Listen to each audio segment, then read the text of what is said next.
regarding the treatment with the non-Muslims. There are two varieties of the holy verses. There are some verses which especially deal with the Jews and Christians known in the Holy Quran as Ahlul Kitab, people of the book. And among the Ahlul Kitab, the Holy Quran has described the two varieties.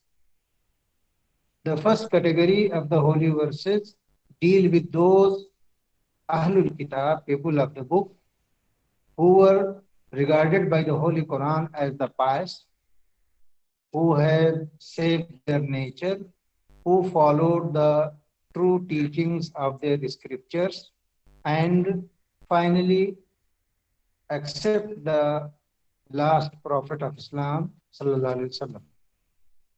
There is another category of the people of the book, that is Jews and Christians, who are described in the Holy Quran as those who distorted their scriptures because of various factors responsible to, and who were not the true followers of their scriptures themselves.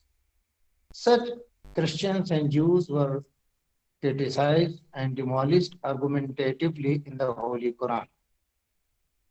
Then there are some other verses of the Quran that deal with the non-Muslims in general, irrespective of being Ahlul Kitab or non-Ahlul Kitab. These verses have been understood by the great Mufassirun and have interpreted and explained in a broader view. For example, the issue of religious tolerance that has been discussed thoroughly in the Holy Quran, that religion of Islam provides a guarantee to each and every religion under Islamic State, whether they are Christians or non-Christians, whether they are mushrikun, polytheists, or atheists having no religion, no belief in God. All the human beings, irrespective of their religion, creed, and color, are provided guarantee to their religion. In this perspective, the Holy Quran is very clear. For example, in chapter Al-Baqarah, very famous verse number 256, Bismillahir Rahmanir Rahim, La ikraha fid din, qad tabayyana rushd min al-ghayy. There is no coercion, no compulsion in the matter of religion. Why? Because the true path is clear from the wrong path. So that needs no coercion in the matter of religion. Then in the chapter Yunus, verse number 99, the Holy Quran directly addresses the Holy Prophet sallallahu alaihi wasallam and says, "Afa anta tukrihun nas hatta yakunu mu'minin?" Would you like to compel the people to believe in Allah?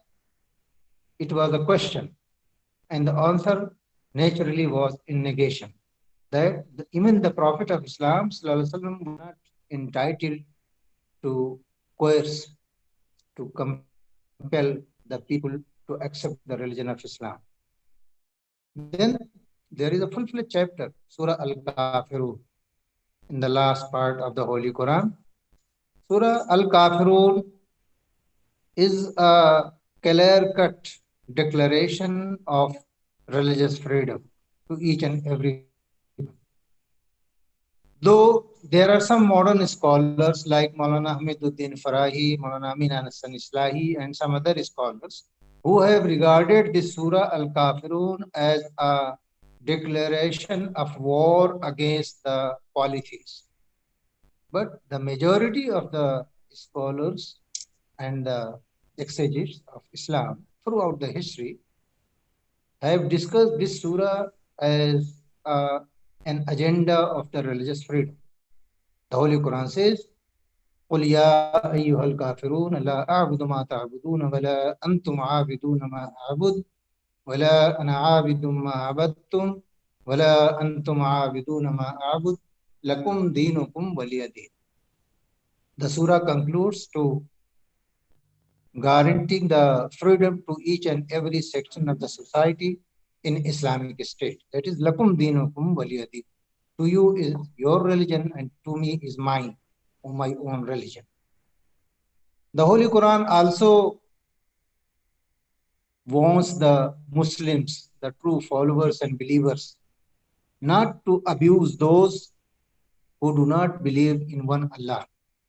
وَلَا تَسُبُّوا الَّذِينَ يَدْعُونَ مِن دُونِ اللَّهِ فَيَسُبُّوا اللَّهَ عَدْوًا بِغَيْرِ عِلْمٍ. It has been addressed to the holy faithful, the Muslims, that don't abuse those who call others than Allah subhanahu wa ta'ala. Otherwise, they will also abuse your own God, that is Allah.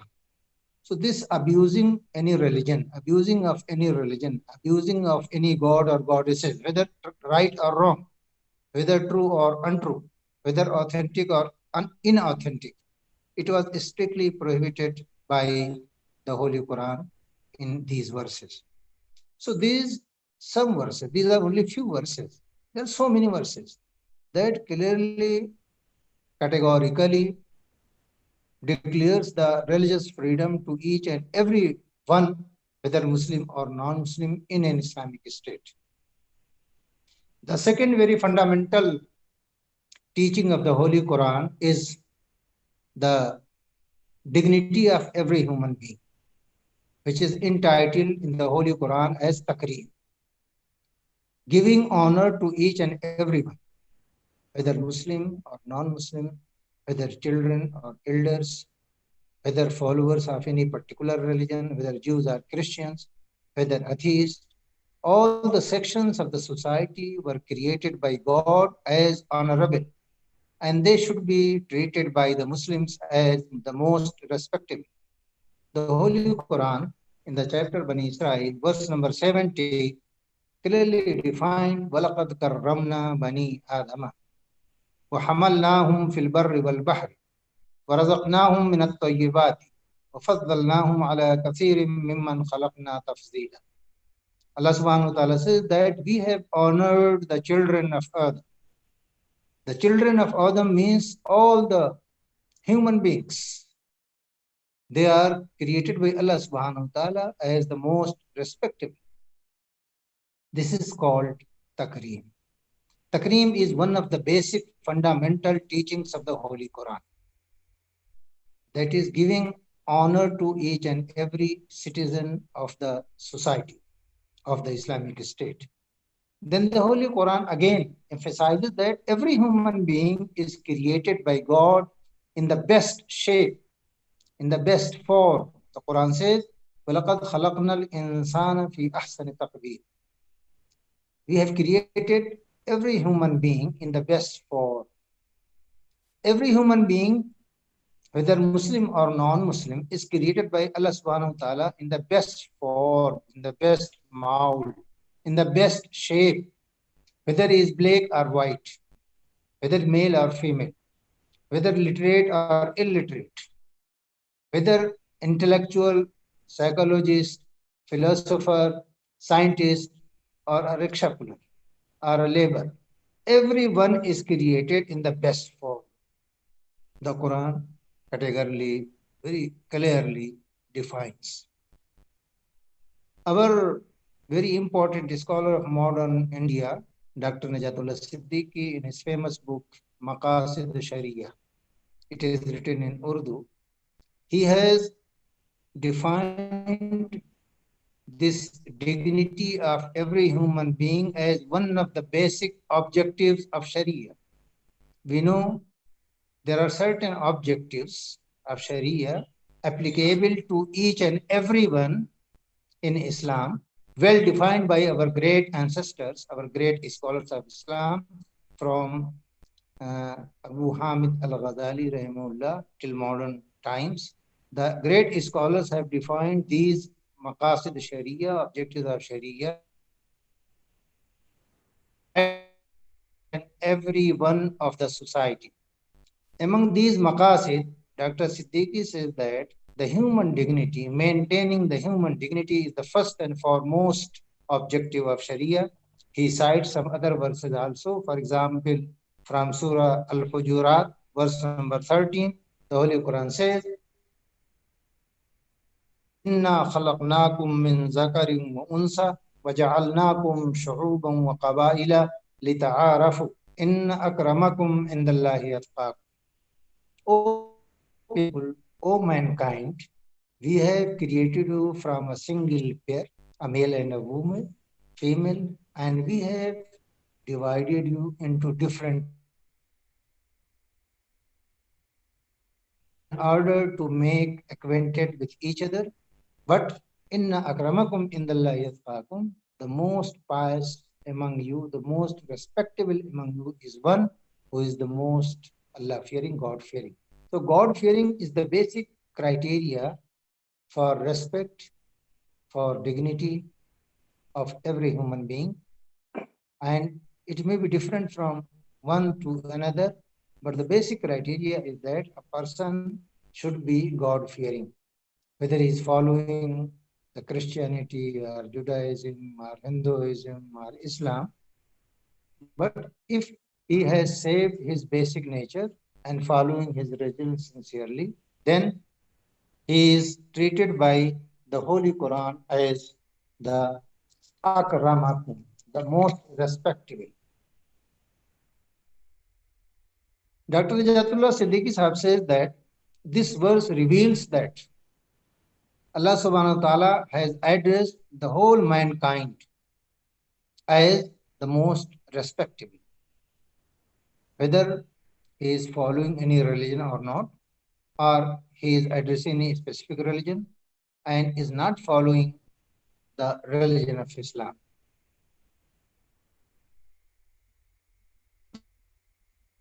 And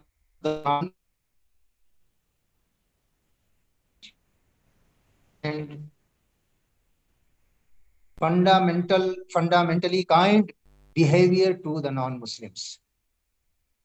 Not only doing the justice with the non-Muslims, which is also prescribed in the Holy Quran, but doing more than the justice. There are two terminologies used in the Holy Quran. One is called adl, that is justice. Adl means to place one thing its own due place, to give rights to each and every citizen of the society. It is called justice. It is called adl. But there is another category beyond the justice, beyond this adl, that is bir and qist. The word bir and qist basically may be equated with the word ihsan.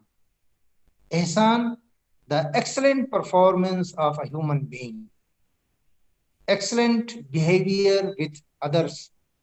This excellent behavior, this morally and ethically very high standard of social dealings with the others, it is called in the Quran as the bir. In the Surah Al-Mumtahina, a very crucial surah in dealing with the non-Muslims, the Holy Quran categorically says that, Bismillahir Rahmanir Rahim, لا ينهاكم الله عن الذين لم يقاتلوكم في الدين ولم يخرجوكم من دياركم أن تبروهم وتقسطوا إليهم إن الله يحب المقسطين. To do fair dealings and excellent dealings to those non-Muslims who have not fought against you in the matter of religion, who have not driven you out from your homes, from your homeland. Means the non-Muslims who are neutral in the society, who do not form the belligerent, who are not hostile to Islam and the Muslims, who are living peacefully in the society, following their own creeds, following their own religion, following their own customs and traditions. These are entitled to the best dealings. And this best dealing is described in the Holy Quran in the word of bir and qist, not the adl. Adl is another category. The Holy Quran also describes that one, that you should do justice with each and everyone, whether the addressee is Muslim or non-Muslim, whether the addressee is a friend or an enemy, but the Muslim should be just in all the cases. This is another verse of the Holy Quran. But here the Holy Quran describes that not only justice, but bir and qist, more than the justice, means to keep a non-Muslim fair, just, humanitarian, feeling all the basic and using all the basic needs of the society beyond the legal terms, beyond the legal responsibilities. Muslims are not only obligated by Allah subhanahu wa ta'ala to do fair with others in the legal terms only. Legal terms are to be decided by the court. When the case is there in the court, then the legality is involved. But before going to the court, and even after deciding by the court, there are so many cases, there are so many corners of life where a human being needs fair treatment, best dealing. So this is called bir, this is called qist. So in this verse, the Holy Quran clearly defines that the non-Muslims who are neutral, who are not hostile, they should be treated by the Muslims fairly, frankly, and kindly. In the same verse, there is another verse just before it, in which the Holy Quran has discussed that those non-Muslims who are hostile to Islam and Muslims,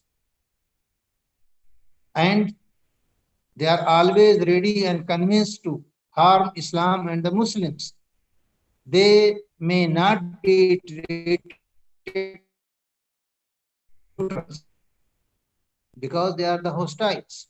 And any good treatment to these hostile non-Muslims was strictly prohibited by the Holy Quran. The Holy Quran says that if any Muslim deals kindly and fairly with these hostile non-Muslims, he is among the enemies of God and not the friends among the friends of God. So it is also very clearly defined in the Quran. Applying this verse of Surah Al-Mumtahina, number 8, some scholars, Muslim scholars, sometimes become very lenient to even the enemies of Islam and Muslims. This is not the Quranic teachings. The Quran addresses Muslims and dictates them to deal fairly with non-Muslims who are not hostile, who do not form the position of belligerent, who are not convinced to abuse Islam and Muslims, who are living peacefully in the society. Otherwise, every constitution, every law entitles every human being to defend himself. This is the legal procedure defined in every constitution. So there are these some basic fundamental teachings of the Holy Quran. In the light of these basic fundamental teachings of the Quran, we can see, we can study the fair treatment of the Holy Prophet ﷺ provided to the non-Muslims, Jews and Christians in Medina. I will cite 2-3 examples to illustrate. There is one very famous example cited by Imam Muslim in his book Sahih Al-Jami Al-Sahih in Kitab Al-Jihad Wasir, Hadith number 1764, that narrates the story of a tribal chief, Sumama bin Usal. Sumama bin Usal was the chief of a tribe Banu Hanifa living in the suburbs of Medina. This tribe was hostile to Islam and Muslims. In some battlefields, the chief of the Banu Hanifa tribe, Sumama bin Usal, was arrested and presented to the Prophet of Islam, sallallahu alaihi wasallam, and the matter was put before the Prophet what to do with this man, Sumama bin Usal. According to the hadith cited by Imam Muslim, one day the Prophet of Islam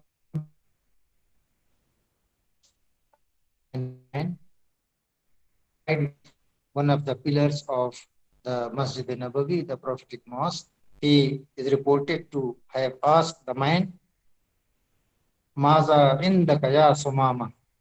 The Prophet asked, Maza indaka ya Sumama. What is with you, O Sumama? What do you think, O Sumama?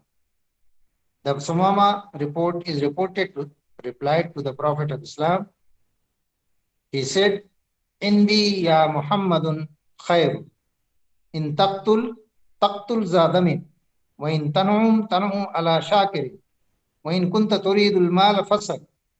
Tu'ta minhu ma shi. O Muhammad, peace be upon him, I have so many offers.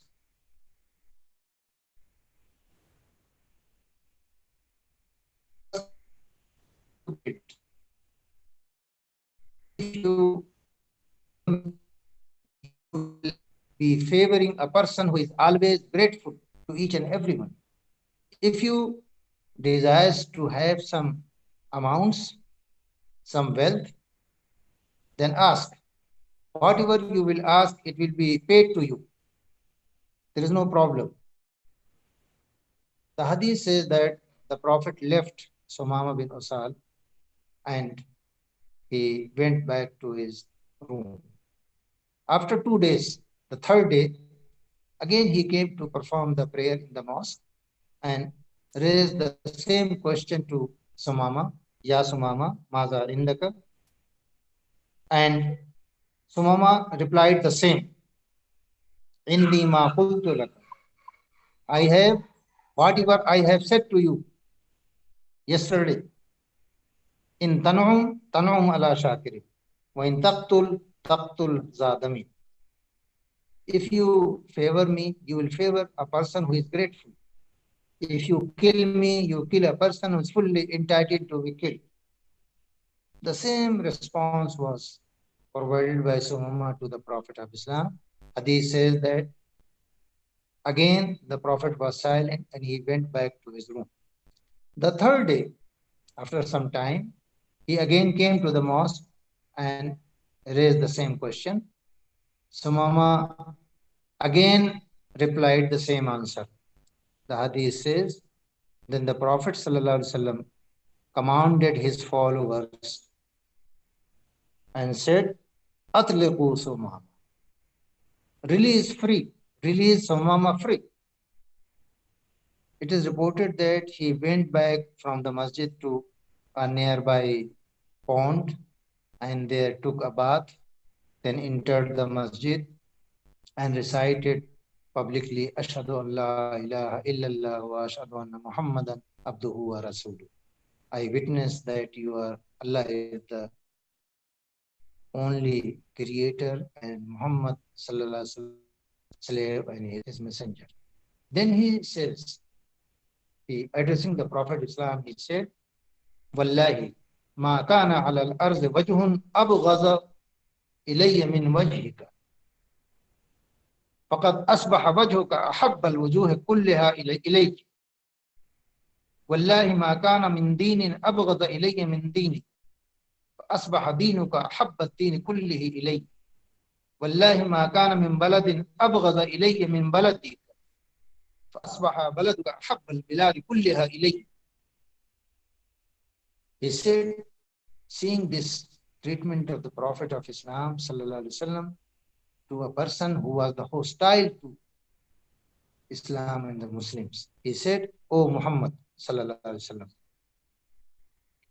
by God, no face was so hateful to me than your face before that. But now your face has been so beloved to me that it may not be compared with other faces of the world. By God, no religion was so hateful and disliked to me than your religion. But now your religion is the most favorite religion of the world to me. By God, no city was so hateful and disliked to me than your city. But now your city has become the most beloved to me than all the cities of the world. And then he asked, what do you recommend to me? I wanted to perform Umrah. The Prophet ﷺ said, okay, you are free. Go where you have to lie. And it is also reported in the same hadith that when he returned back to his people, they said, Asabauta, have you changed your religion? He said, no. Walakin aslamtu ma'a Rasulillahi sallallahu alaihi wasallam. No, I have not changed my religion. I have adopted the religion itself. I have not changed. Now I have adopted the religion by the messenger of Allah subhanahu wa ta'ala. And then he threatened the chiefs of Quraysh that until the Prophet of Islam will allow me, no amount of grain from Yamama will be dispatched to you until the Prophet of Islam allows me. The hadith says that after some time, there was a very famous shortage, historic shortage of grain in Makkah, because the people of Yamama, they stopped the dispatching of the grain from their own areas. Now, the Makkan pagans, they addressed the Prophet of Islam and they requested that now your brothers are dying because of hunger in Makkah. What are you doing? He addressed Sumama bin Asal and said, Kuntu inni ursiltu ilan nasi rahmatan. I have sent by Allah subhanahu to the people as a mercy. So you should become merciful to all the peoples. This is the one of the case cited by Imam Muslim in his Al-Jami as-Sahih. This reveals how non-Muslims, even the hostile non-Muslims, who were the enemies of Islam and Muslims, how they were treated ideally by the Prophet of Islam, sallallahu alaihi wasallam.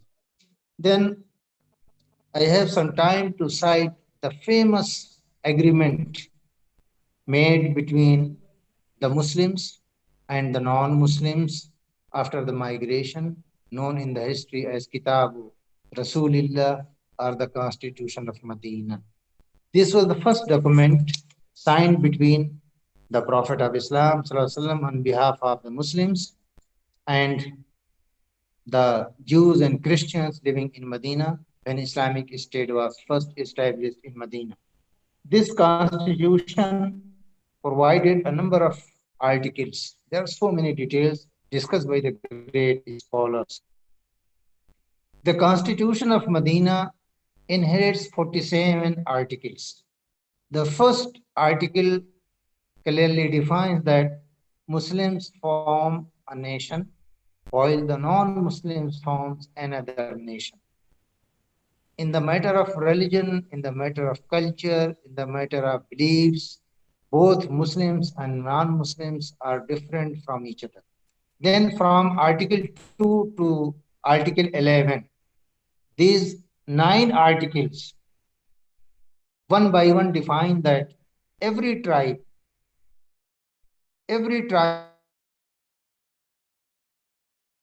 entitled to settle the disputes of killings, death and qasas according to their own customs and traditions. They are free.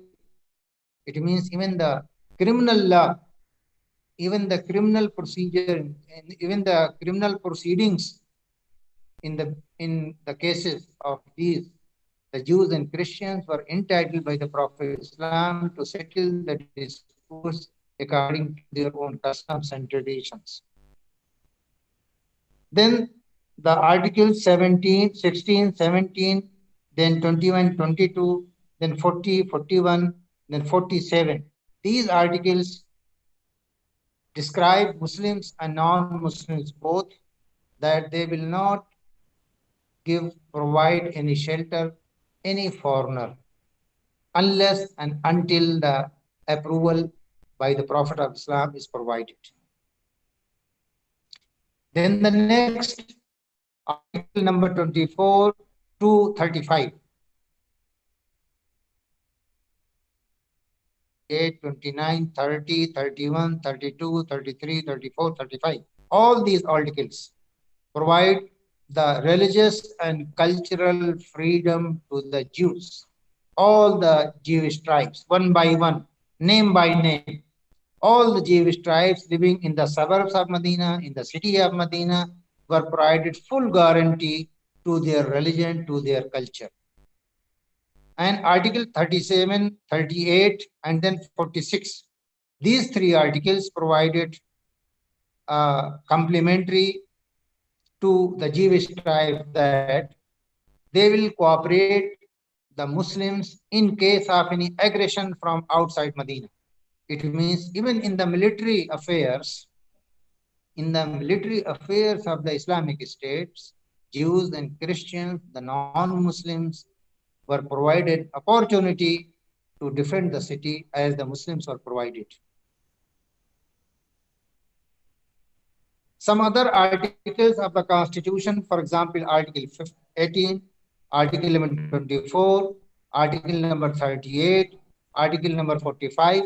These provide some other details that if in case of any war between the Medinite citizens and the non-Medinite citizens, means in case of any aggression from outside, the expenses of war will be equally borne by the Muslims and the Jews and Christians. That is, in all the state affairs, the non-Muslims were treated by the Prophet of Islam near about equal to Muslim citizens, if they are living in the boundaries of Islamic State and are cooperating and are peacefully living in the state. There is no such difference between the non-Muslims and the Muslims. As far as the religion, culture, and traditions were concerned, these were free. They were guaranteed by this constitution to each and every section of the society. However, this constitution of Medina declares clearly that all the citizens, whether Muslims or non-Muslims, will accept the Prophet of Islam as the sovereign. The sovereign of the state will be the Prophet of Islam sallallahu alaihi wasallam, and all the decisions of the prophets will be accepted by all the citizens, whether Muslims or non-Muslims. This constitution of Medina provided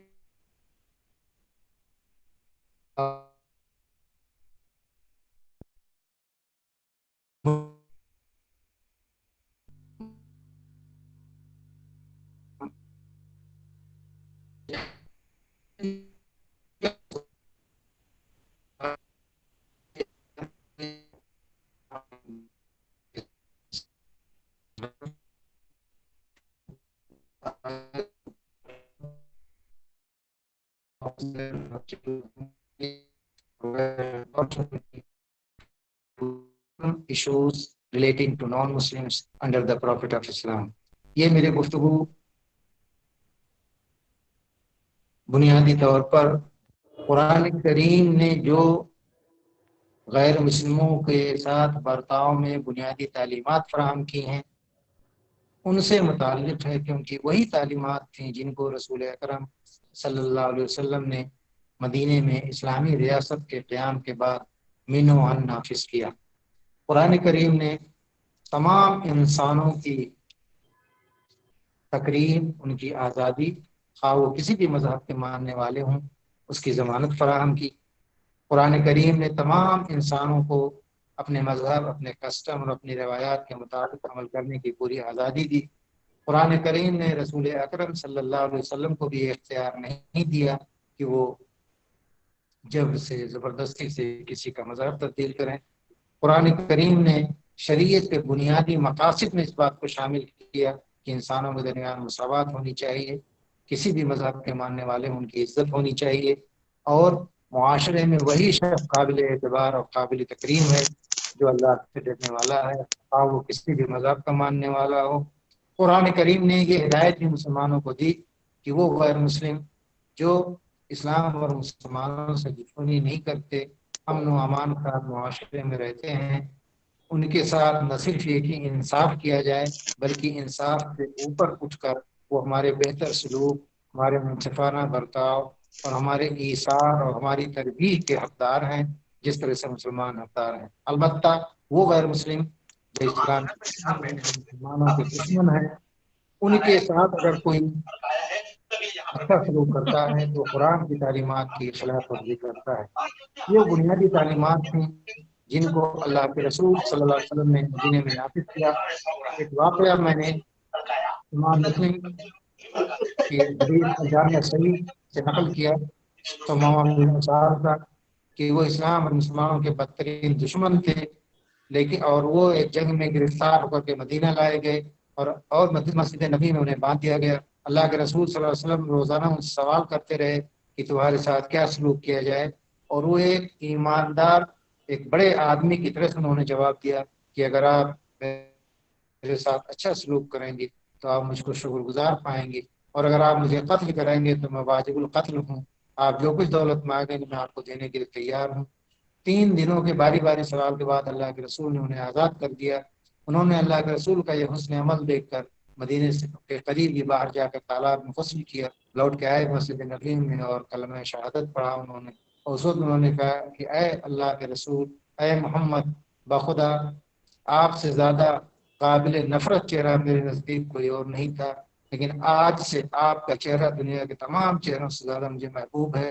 آپ کے مذہب سے زیادہ قابل نفرت کوئی مذہب میرے نزدیک نہیں تھا. آج دنیا کے تمام مذہبوں سے زیادہ پسندیدہ مذہب آپ کا مجھے لگتا ہے. آپ کے شہر سے اتنی مجھے نفرت تھی، دنیا کے کسی شہر سے اتنی نفرت نہیں تھی، لیکن آج کے بعد سے دنیا کے تمام شہروں سے زیادہ محبت آپ کے شہر سے ہے. یہ غیر مسلم دشمن کے ساتھ اللہ کے رسول صلی اللہ علیہ وسلم کا اسوہ تھا جس کو مسلمانوں نے اپنایا پوری اسلامی تاریخ میں. پھر میں نے اپنی اس گفتگو میں دستور مدینہ کی ان دفعات کا حوالہ دیا جس میں یہودیوں اور عیسائیوں کو مکمل ضمانت فراہم کی گئی تھی. اقول قولی هذا واستغفر الله لي ولكم اجمعین واستغفروه انه هو الغفور الرحیم. السلام علیکم ورحمۃ اللہ وبرکاتہ. وعلیکم السلام ورحمۃ اللہ وبرکاتہ. بہت بہت شکریہ پروفیسر عبید اللہ فہد صاحب. اب موقع ہے 10 منٹ کا سوال جواب کے لیے. تو حسب روایت، حسب معمول جس طرح سے سوالات کیے گئے ہیں سیشن میں انٹریکٹیو بنایا گیا ہے، اسی طرح سے اس کو آگے بڑھاتے ہوئے تقریباً 4 سوالات اب تک آ چکے ہیں. تو کیا آپ یہ Q&A کلک کر کے سوالات دیکھ سکتے ہیں عبید اللہ فہد صاحب؟ آپ دہرائیے، میں جواب دیتا جاؤں گا. اچھا، بہت اچھا.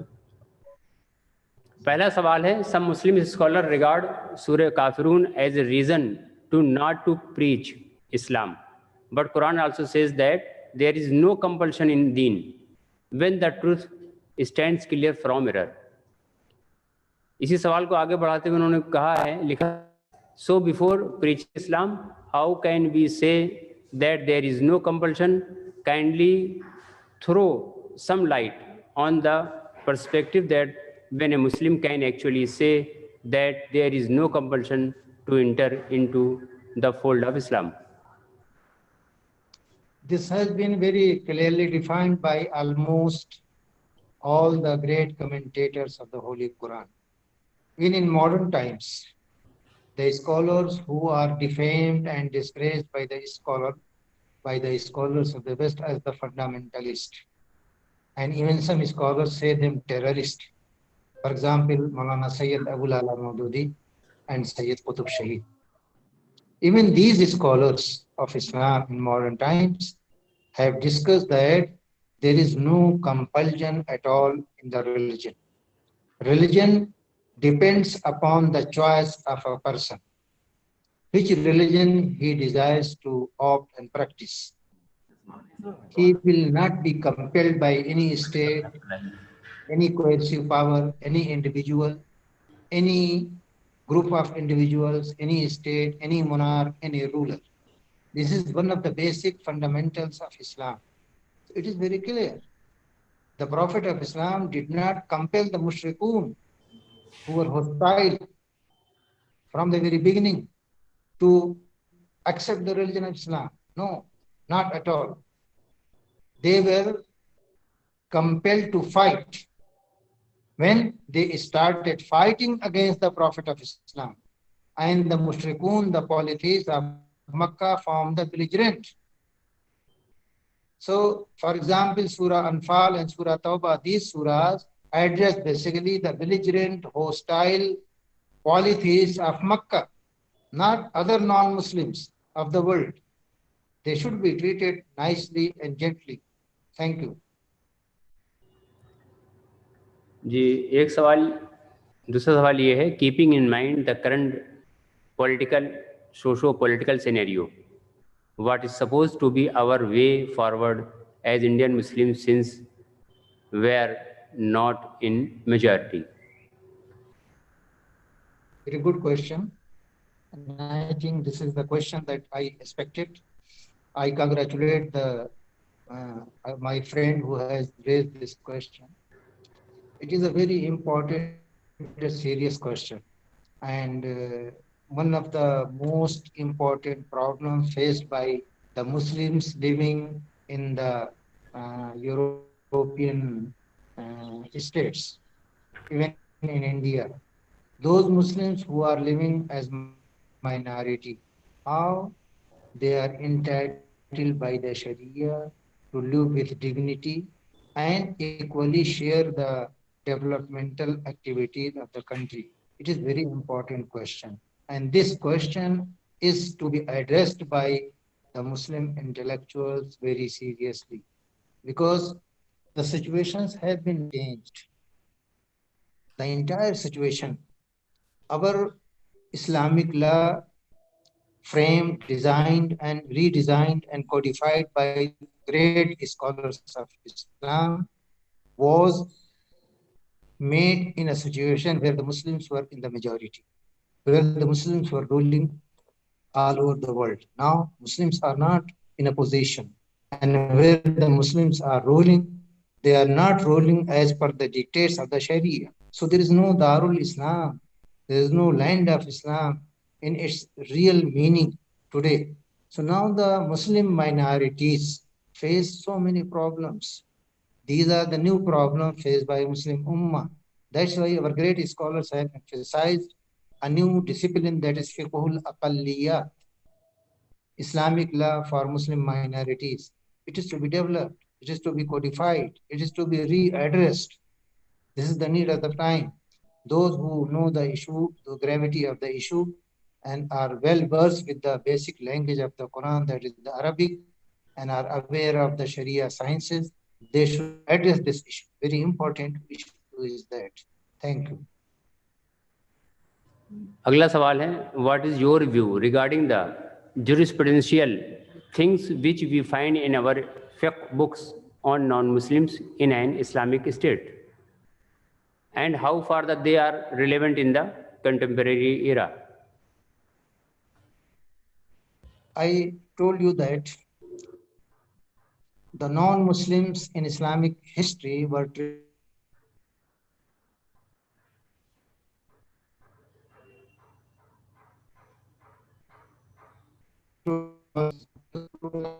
in history. In history, the history may not be repeated. Now we have so many problems which were not faced by our great scholars in their own times. With the thanks, duly acknowledgement to the services done by our great jurisprudence and great scholars of jurisprudence, we are not entitled to repeat the same language, the same idiom, the same legal interpretations provided by great scholars of Islam in modern times. It is not the justice with our own responsibilities. We have to perform the job tajdeed. What is tajdeed? Tajdeed defined in the Hadith Nabawi is that to try best to renew and re-understand the text of the Quran and implement it in the given times. So now the times is changed. The situation is changed, entirely changed.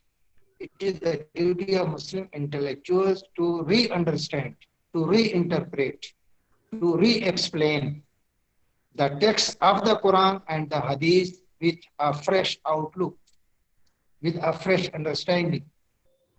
The writings of Imam Abu Hanifa rahmatullah alayhi, Imam Malik rahmatullah alayhi, Imam Ahmad ibn Hanbal rahmatullah alayhi, Imam Zafar rahmatullah alayhi, Imam Jafar Sadiq rahmatullah alayhi. The writings of these great scholars are very, very important. They did their job in their own times. They performed this tajdeed in their own times. But now we, the intellectuals, Muslim intellectuals, the sincere scholars of Islam, are to perform our own job, are to perform our own tajdeed. And this requires a fresh, refreshing narrative in the field of jurisprudence also. Thank you. تو professor جمال الدین صاحب نے بھی join کیا تھا لیکن شاید کسی وجہ سے ڈسکنیکٹ ہو گئے ہیں. تو ایک دو سوال جب تک ہم لوگ اور لے سکتے ہیں عبید اللہ فیض صاحب. جی ہاں بہت آرام سے. تو ایک سوال اردو میں آیا ہے. نبی کریم صلی اللہ علیہ وسلم کے دور نبوت میں غیر مسلموں کے ساتھ برتا جانے والا سلوک اور خصوصی طور پر ان کے حقوق کی پاسداری جو کہ غیر اسلامی نظام میں ناممکن ہے. دور حاضر کے تناظر میں جبکہ کہیں شریعت نافذ العمل نہیں ہے جس حد تک اور جن حالات میں قابل عمل ہے, کس حد تک ان حالات میں قابل عمل ہے. کیونکہ واقعات کا اظہار زبانی جمع وغیرہ لکھا ہے انہوں نے کہ کچھ نہیں, مقصد اگر کچھ ہے تو کہ ہم ان حالات میں اس پر کس طرح عمل کر سکتے ہیں کہ ان کے حقوق کی پاسداری کر سکیں برادران وطن کی. تو خلاصہ یہ ہے اس کا طویل سوال. میں مبارکباد دیتا ہوں اس سوال پہ, کیونکہ بہت قابل بحث اور قابل غور اور قابل عمل ایک سوال ہے یہ. لیکن میں آپ سے پوچھتا ہوں کہ اللہ کے رسول صلی اللہ علیہ وسلم اسلامی ریاست تو قائم کی مدینہ پہنچ کر. مدینے میں جانے کے بعد اسلامی معاشرہ قائم ہوا, اسلامی ریاست قائم ہوئی اور دستور مدینہ بنا اور تمام غیر مسلموں کے حقوق ان کو عطا کیے گئے. لیکن مکے میں جہاں کوئی ریاست نہیں تھی, جہاں کوئی اسلامی معاشرہ نہیں تھا, جہاں مسلمان خود مظلوم تھے, وہ خود اپنے بنیادی حقوق سے محروم تھے. قرآن کریم کی ان آیات کا مطالعہ کیجئے جو مکے میں نازل ہوئی. بنیادی حقوق سے محروم کو ختم کیا جا رہا ہے. فَلَقْتَحَمَ الْعَقَبَةَ وَمَا أَدْرَاكَ مَا الْعَقَبَةُ فَكُّ رَقَبَةٍ أَوْ إِطْعَامٌ فِي يَوْمٍ ذِي مَسْغَبَةٍ يَتِيمًا ذَا مَقْرَبَةٍ أَوْ مِسْكِينًا ذَا مَتْرَبَةٍ ثُمَّ كَانَ مِنَ الَّذِينَ آمَنُوا وَتَوَاصَوْا بِالصَّبْرِ وَتَوَاصَوْا بِالْمَرْحَمِ. یہ خطاب کیا جا رہا ہے ان مسلمانوں سے جو مکے میں ہیں, جو خود مظلوم ہیں, جو خود اپنے دفاع کی جنگ لڑ رہے ہیں, جنہیں خود تلوار اٹھانے کی اجازت نہیں, جو برابر ستائے جا رہے ہیں. ان سے کہا جا رہا ہے کہ ابھی تم نے گھاٹی پار نہیں کی. تمہیں معلوم گھاٹی کیا ہے؟ غریبوں کو کھانا کھلانا, مسکینوں کو رحمدلی کرنا. یہ آیات جو سورہ البلد کی, یہی نہیں, مکی صورتوں کی جتنی آیات ان میں آپ دیکھیں گے کہ عام انسانوں سے خطاب ہے اور ان کے ساتھ حسن سلوک کی تعلیم ہے. مکی آیات میں غیر مسلموں کے ساتھ حسن سلوک کی جو تعلیم ہے, اگر ان اس حسن سلوک کی تعلیم کو مسلمان حفظہ بنا لیں اور اپنی زندگیوں میں نافذ کر لیں, چاہے وہ مائنارٹی میں میجارٹی میں, تو پورا انقلاب آ سکتا ہے سوسائٹی معاشرے میں. شکریہ. تو بہت بہت شکریہ. پروفیسر جمال الدین صاحب بھی تشریف لا چکے ہیں, اور عبید اللہ فہد صاحب آپ کا بہت بہت شکریہ. بہت پرمغز اور بہت معلوماتی اور اثر آفرین لیکچر آپ نے فرمایا, اللہ جزائے خیر دے. تو اب میں گزارش کرتا ہوں پروفیسر جمال الدین صاحب سے کہ آپ کا عنوان ہے non Muslims under Muslim rule in India. So Professor Jamaluddin will deliver his lecture, inshallah. Assalamu alaikum. Wa alaikum warahmatullahi wabarakatuh.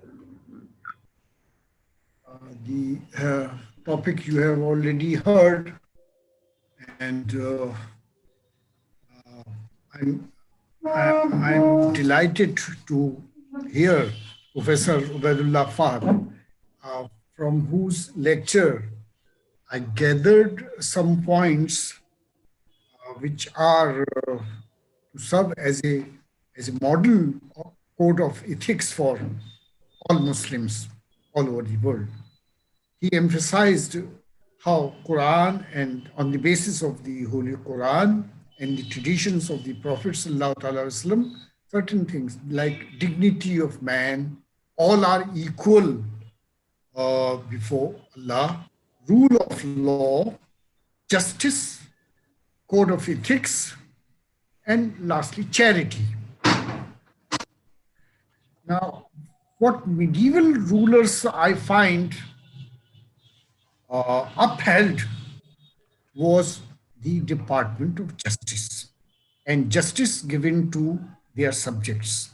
I have not come across a single evidence saying that they violated, that in violation of the demands of justice, the Muslim rulers took any decision.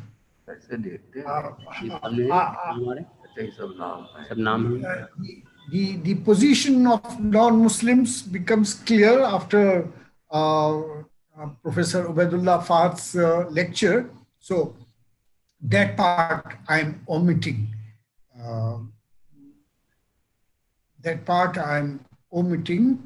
And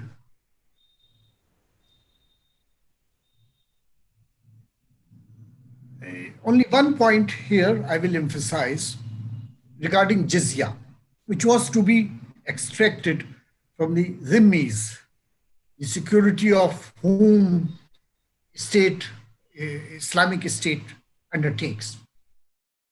The jurist Abu Yusuf, the chief judge of the Caliph of Harun Rashid, and the people of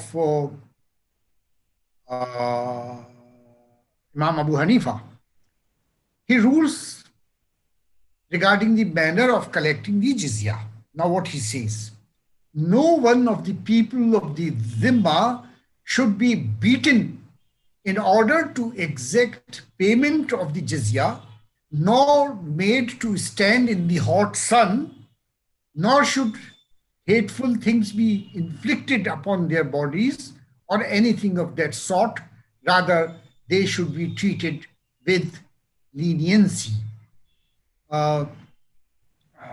This is regarding jizya, because jizya is one institution which the antagonists of Islam cite quite often, that it was a tax which burdened non-Muslims.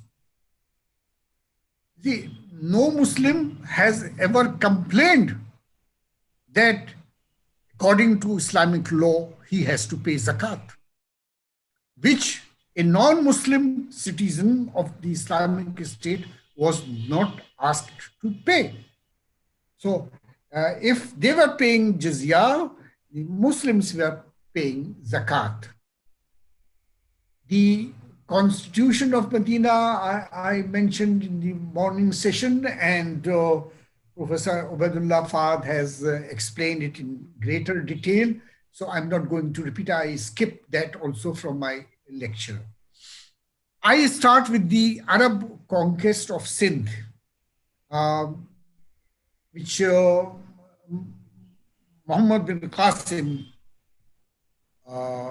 during the Umayyad period, conquered in 695 and ruled there until 750 AD. He was only 17 years old when he commanded the army and conquered Sindh. there is enough evidence to prove that he was not a cruel king. He wanted to establish a territory based on rich culture and civilization, and he proved to be a good administrator too.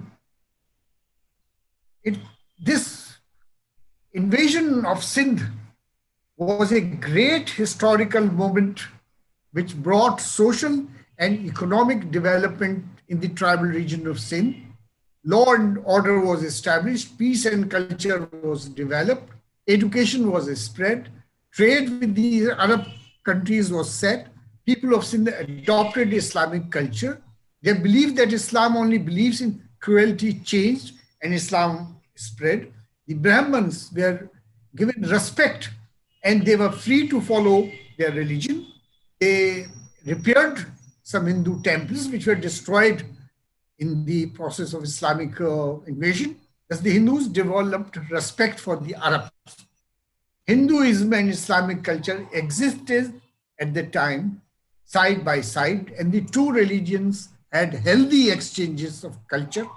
A mixed culture spread, which came to be known as Sindhi culture.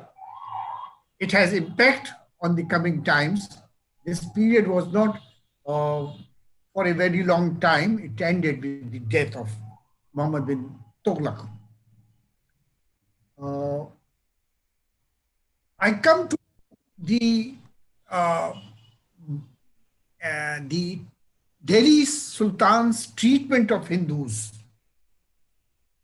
And I refer to here to one article written by Christopher Clune titled The Middle Path, analyzing why the Delhi Sultanate's treatment of Hindus was one of moderation. So that is granted that the attitude was that of moderation.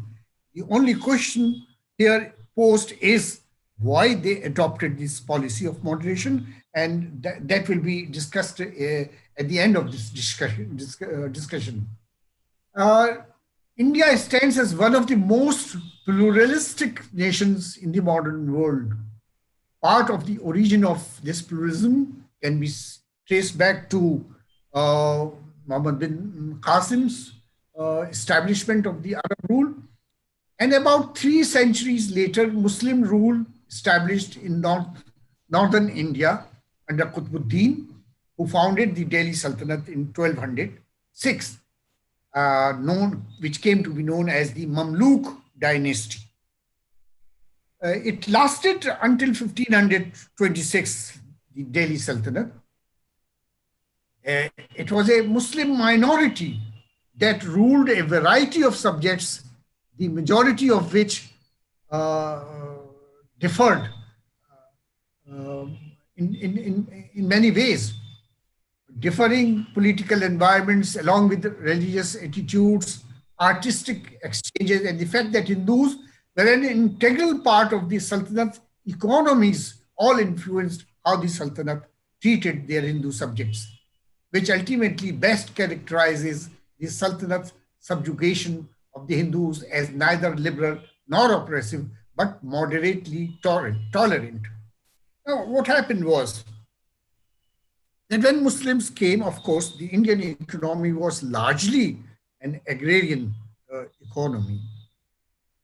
And the revenues were to come from agriculture.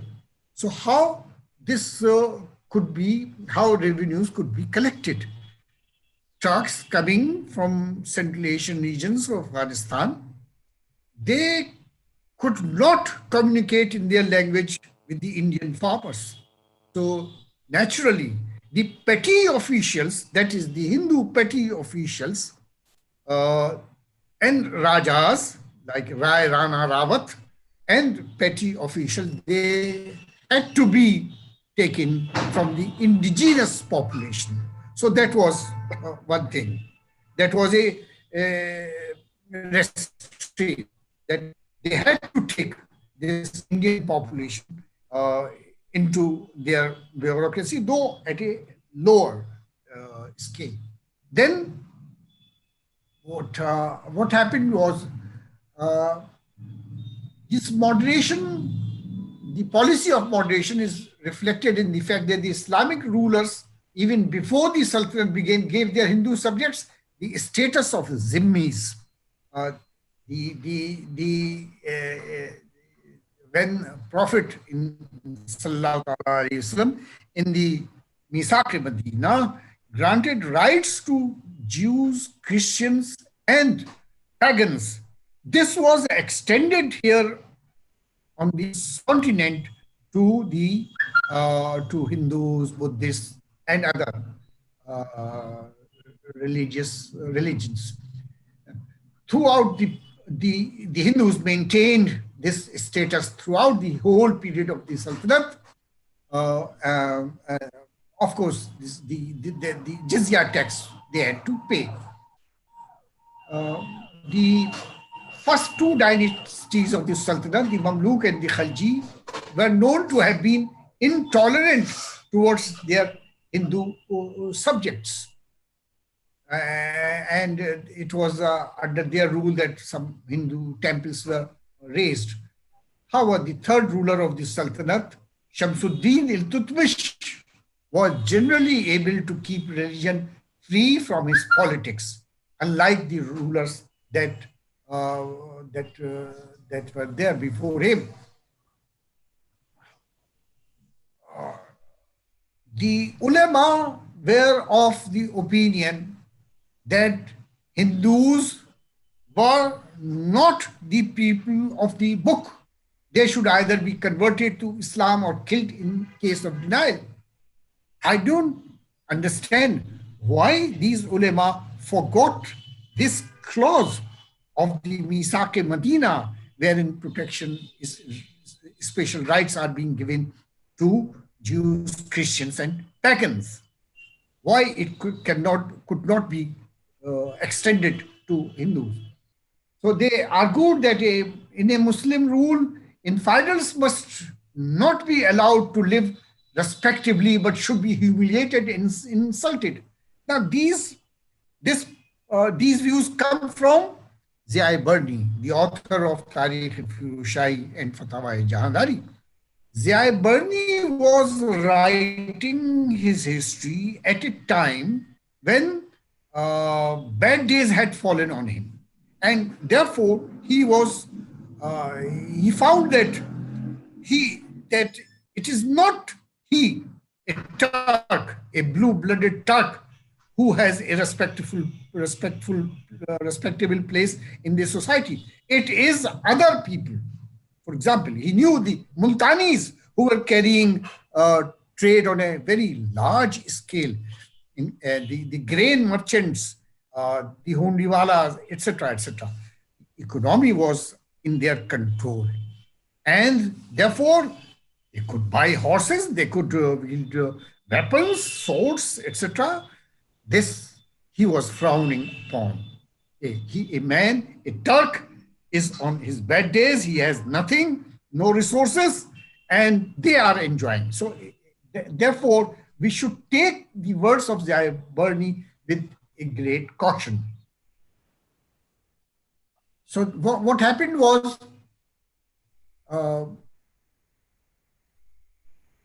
that they came forward and told Iltutmish that there are only two options for them, for non-Muslim: convert to Islam or they are butchered.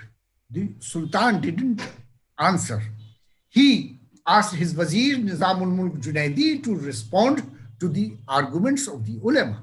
The Wazir was very wise. He told him that the argument of the ulama about the Hindus was correct, as according to the Sharia, they should either be converted or be killed because they were enemies of the Holy Prophet Sallallahu Alaihi Wasallam.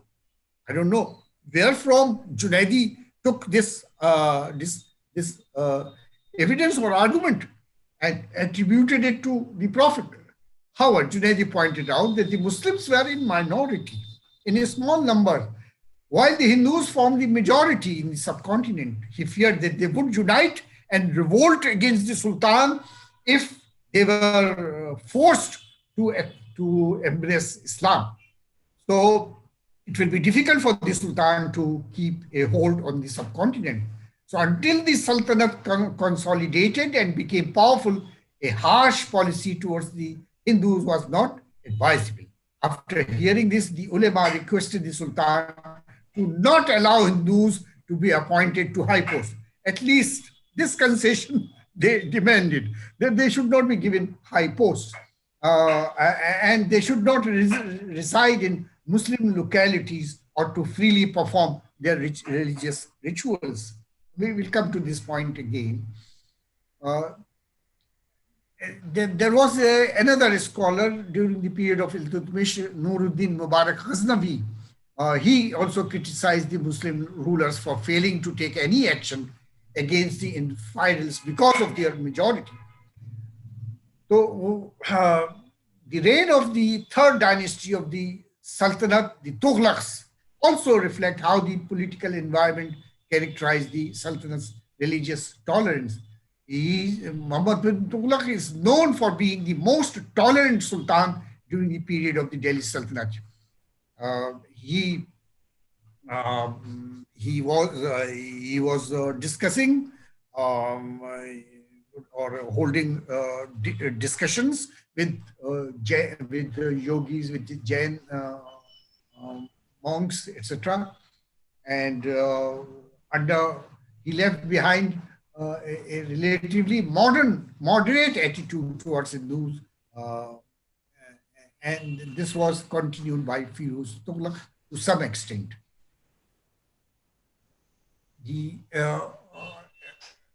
Who was not very, Firoz Shah, his successor, was not so moderate as Muhammad bin Tughlaq was. Then, generally speaking, the Hindus enjoyed a moderate level of toleration throughout the period of the Sultanate. And as they could practice their religion freely, the Hindu and Muslim commoners of the Delhi Sultanate seemed to have tolerated each other fairly well, which is many Hindu commoners superficially embrace Islam only to get out of the rigid caste system that Indian society laid out. In this way, many people who remained spiritually Hindu found acceptance among the common people of Delhi. However, many foreign Muslims who came to India were appalled by Indian Muslims because many of them came from such low caste. Artistic reciprocity between the Hindus and Muslims also seems to have influenced the Delhi Sultanate's policy of moderate acceptance of Hindu-Muslim culture was refined during the period of the Delhi Sultanate, and such cultural and artistic exchanges affected the Sultanate's treatment of the Hindu. Because Muslims, as they were in minority, they had to employ Hindu laborers who built mosques for them, and among other things. However, the Hindus were not familiar with the architectural style of culture, so they applied their own techniques. Like architecture, music also exhibited a similar effect on the Sultanate's treatment of Hindu.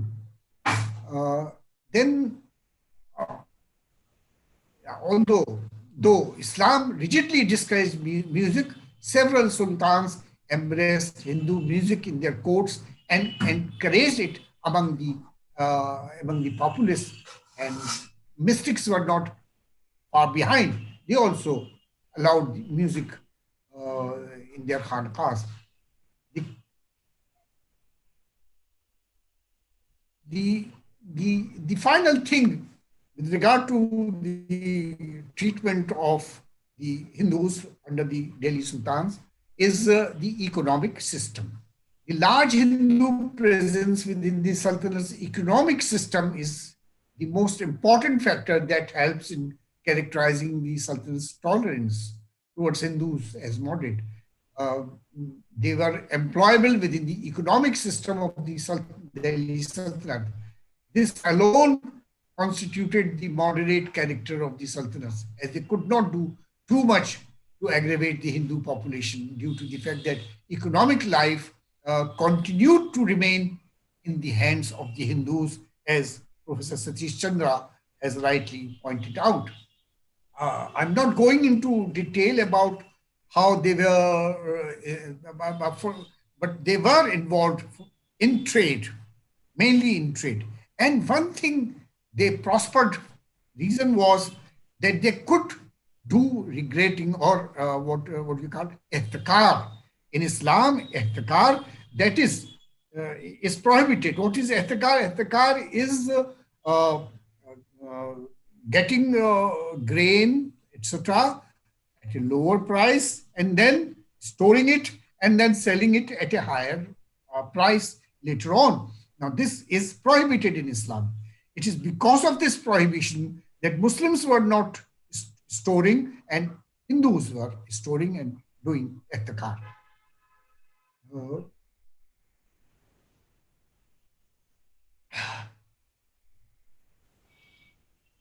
Now we come to the Mughal era. The Mughal era in India starts with Babur, Zahiruddin Babur. He conquered Hindustan in 1526 by defeating a Muslim Sultan, Ibrahim Lodi. This is to be kept in mind. He came to rule and could create his base in Delhi because he registered victory over Ibrahim Lodi. Later on, he came into conflict with Rana Sanga and other Hindu Rajas. That is later on. But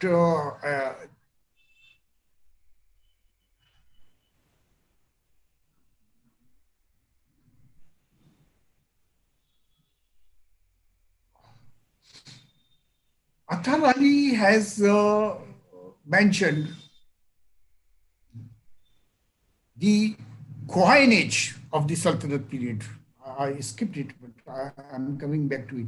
The bilingual coinage of Muizuddin bin Sam of Ghor, that is Muhammad Ghori, proclaimed the establishment of what was to become essentially an Indian Sultanate.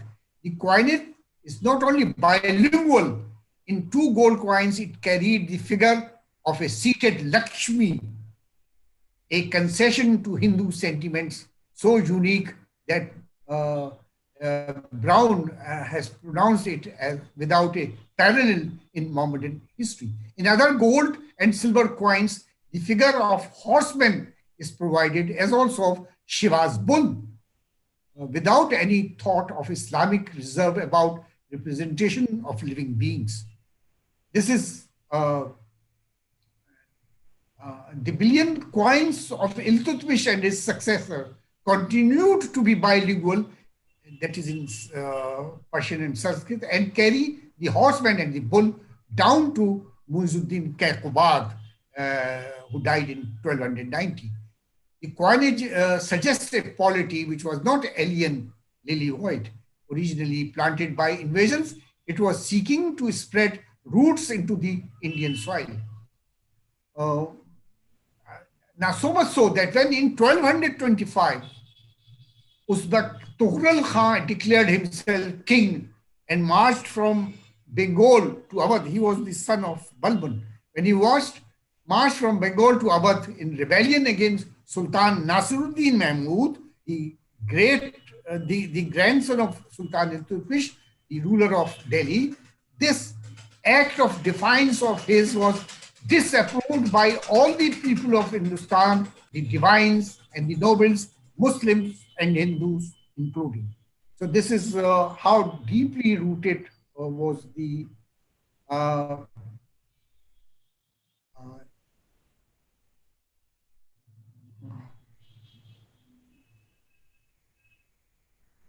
then we come to, we know that Muhammad bin Tughlaq played holy and conversed with yogis, as I refer to. There is a documentary proof too of his solicitude for the Jains, etc.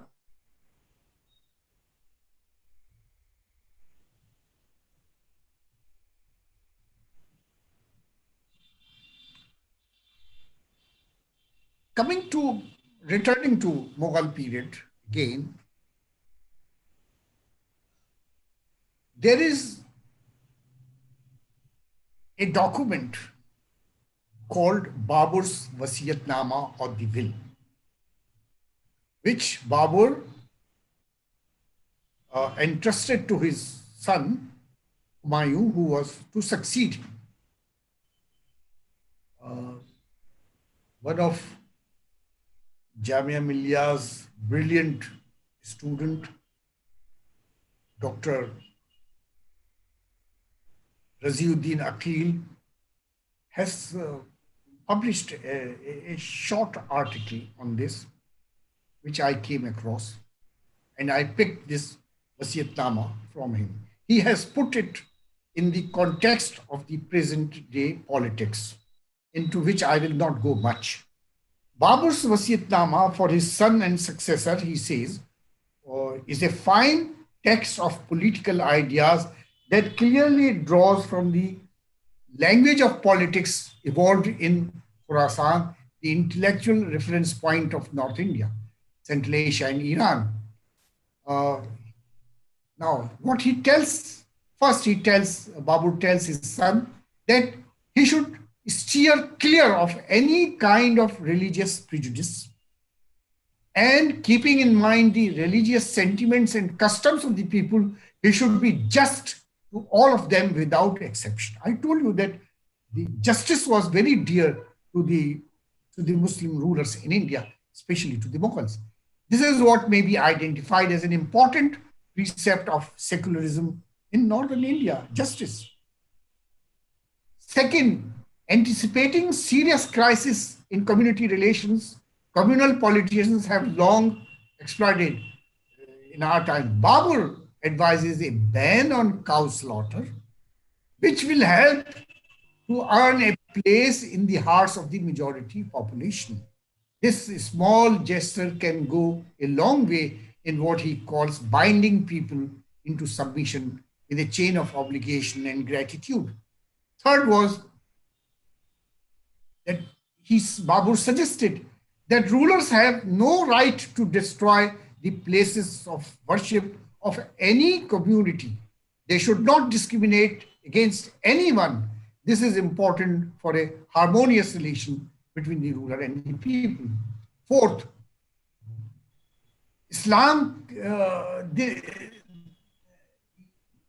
Babur offers advice to ignore Shia-Sunni disputes which originated in early Islamic history and have ruptured Islamic unity and its men. Finally, recognizing the diversities, regional, linguistic, religious, Babur comes up with a remarkable suggestion to his son. Treat the diverse temperaments of the population as the different seasons of the year, so that the government and the public remain safe from disease and the consequent weaknesses. In other words, one should, the Sultan, the emperor should ensure that the atmosphere between communities is not vitiated by the compulsions of populist politics. Unfortunately, he didn't live long, and his successor, Humayun, he was more of a Sufi.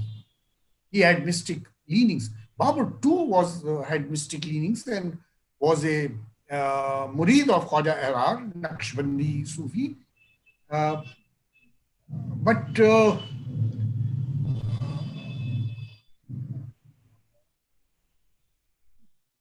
However,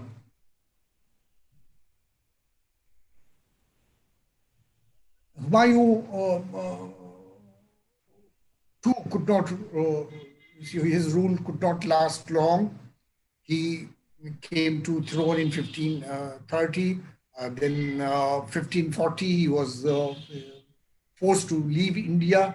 He returned with the help of the Safavid Empire in 1555 and then ruled until 1556. So hardly 11 years he ruled. So nothing of great consequence. And there is a famous story associated with him of a Rajput queen tying Rakhi on his, sending a Rakhi to him, declaring him her brother because she was being threatened by Bahadur Shah, the ruler of Gujarat. So the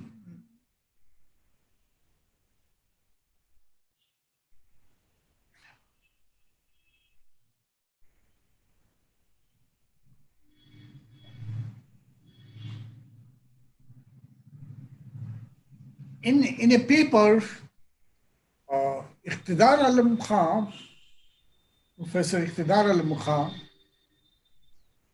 informs us that, quote, the Delhi Sultanate as well as the Mughal Empire were far from being Islamic theocracies and actually carried within their state organization many early overtly secular features and fully borne out by the observations of Barni and Abul Fazl on the problems of sovereignty.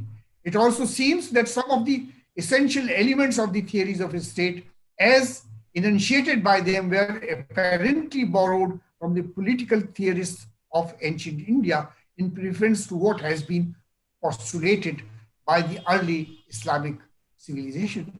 The Barni didn't feel any shame saying that of course, the Sharia should be predominant. But you see, now Sharia does not answer to all the problems. Therefore, state-made laws, which he called zawabit, are necessary. And in Fatawa Jahandari, he talks about zawabit only. And his heroes are the Persian rulers or the Sassanid rulers. He leaves us in no doubt that in case of a conflict between the Sharia and the state laws of Zawabit override the Sharia. I tell you, for example, one thing. He says that, talks about prostitutes in Delhi Sultanate. And he says that they should be removed from the city and moved out of the city to live there and continue their profession there. Because if they stay in the city, they will spoil the lives, the modesty of the noble women. So he is not against prostitution. Only advice is that they should be kept outside the city. Then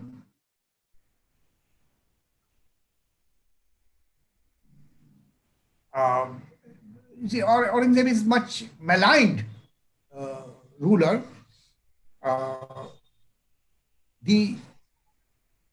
We are informed that a letter by Aurangzeb to one of his officials regarding the application of Sharia says, quote, for you there is your religion and for me mine. If the laws were followed, it would have been necessary to annihilate all the Rajputs. Then in another letter, he writes, he says, what concern have one with the religion of anybody? Let Jesus follow his own religion and Moses his own. Now, examples like this, although secularism is a modern concept, but elements of secularism can be seen in the nature of state under the Mughals.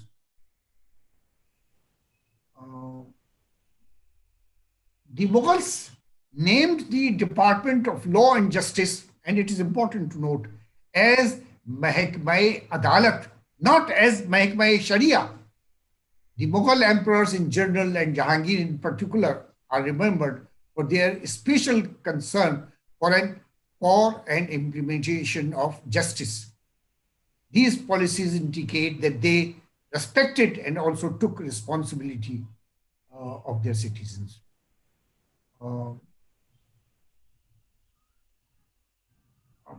Much has been said about Akbar, and so I will not go much into that. He was very much concerned for his non-Muslim population. Reasoning behind this would be that the stability of the state was only possible from content subjects, and the recognition of non-Muslims as subjects in itself was revolutionary for the time. It was a revolutionary step. In fact, when I was teaching medieval Indian history, I used to tell my students that I would call the Mughal Empire under Akbar as the Mughal Rajput Empire, because they collaborated with him wholeheartedly, and they were given high status, high ranks in the Mughal state during the time of Akbar. And later on also that policy continued with the change that if Akbar was patronizing Kachwahas, Jahangir was patronizing other Rajputs, and Shah Jahan was patronizing some others, and Aurangzeb was patronizing some other. It is a strange thing.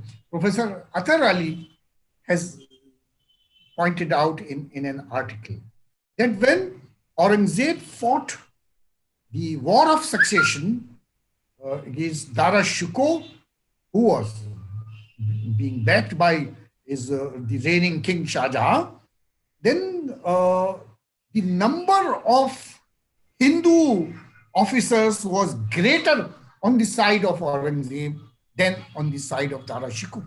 It is a strange phenomenon. And then again, it is pointed out that under Aurangzeb, the number of Hindu officers was greater than the number of Hindu nobles in the time of Akbar. Again, it's a matter of pondering for us.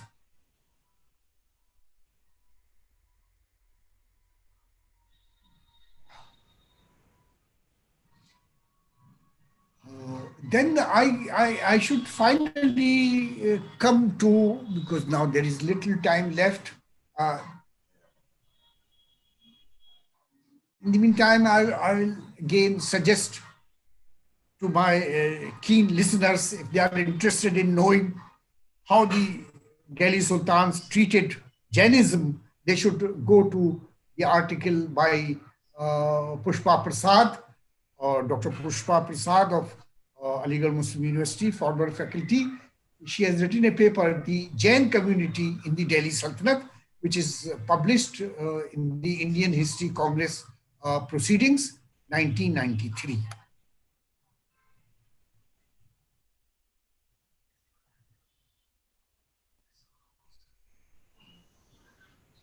In an article, Iqtidar Alam Khan has pointed out that the grants, the grants, revenue-free grants to non-Muslims was governed now by a single department, and which made grants to Muslim clerics, etc. This is an important point.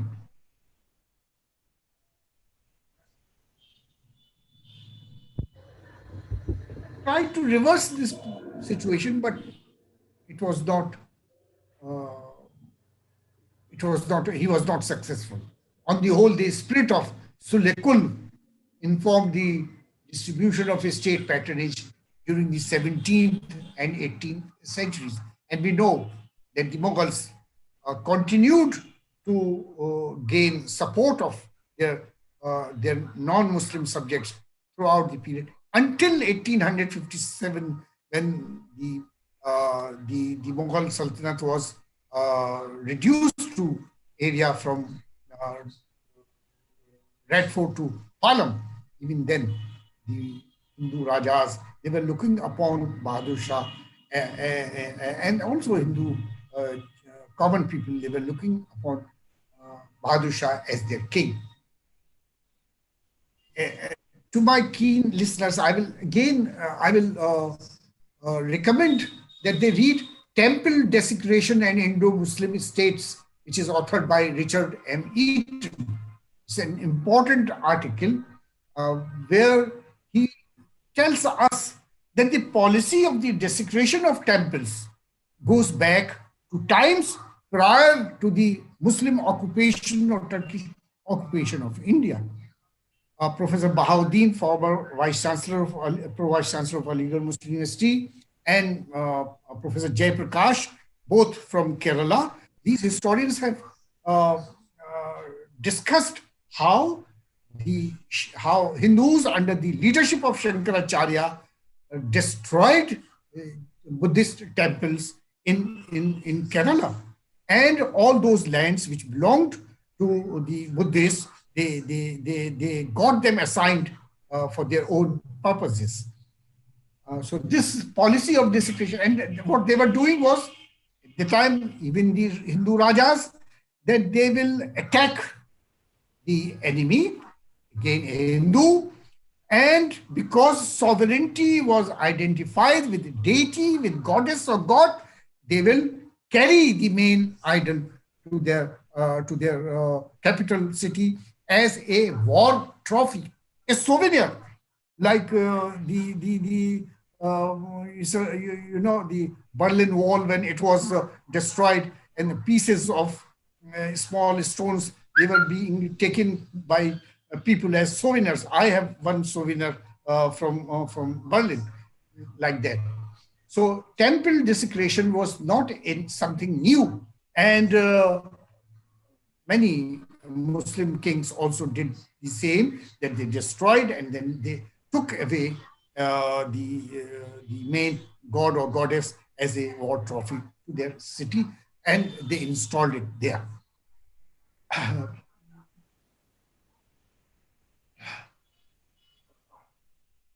Vishambarnath Pandey has written a small booklet on Aurangzeb's policy to non-Muslims and why he destroyed certain temples.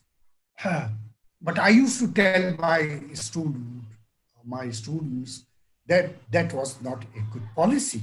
Even if there were reasons to be angry, to be agitated against the misconduct of a Hindu priest meted out to some Rajput queens and other women, it was not necessary. That man should have been punished, not the religious place of worship.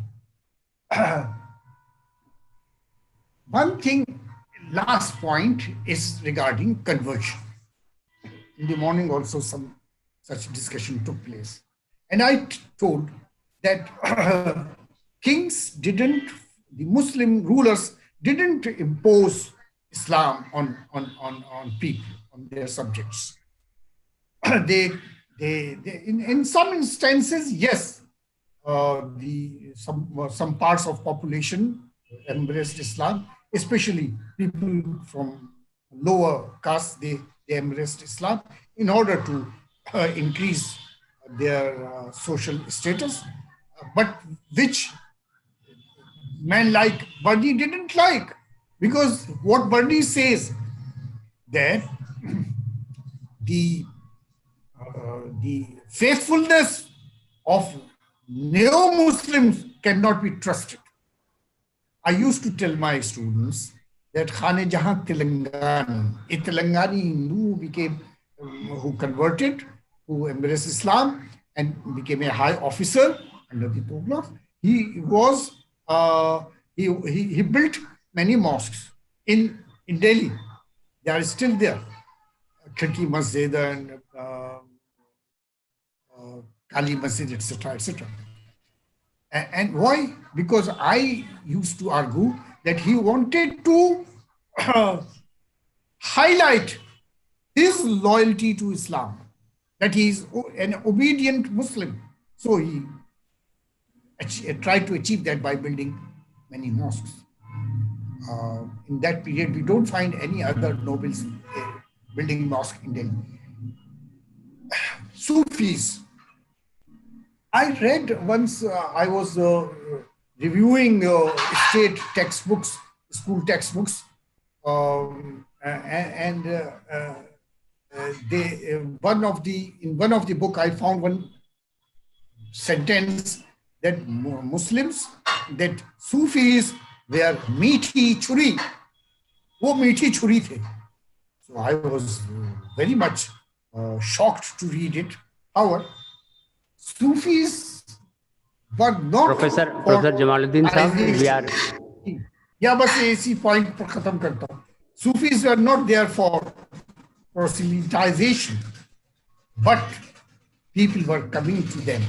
But Ayuni mentions the example of Sheikh Dawood Janiwal, who he says that in his khanqah there was hardly a single day passed on without people in hundreds, 50s coming along with their families and kindred to pay respect to the Sheikh and joining the fold of Islam.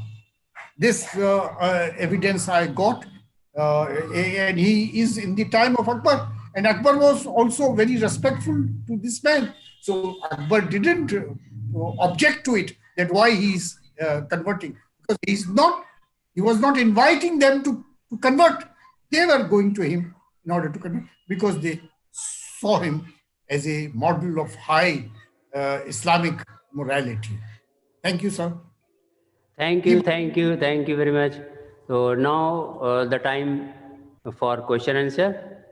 Neha Pasha, please unmute your mic and ask your question.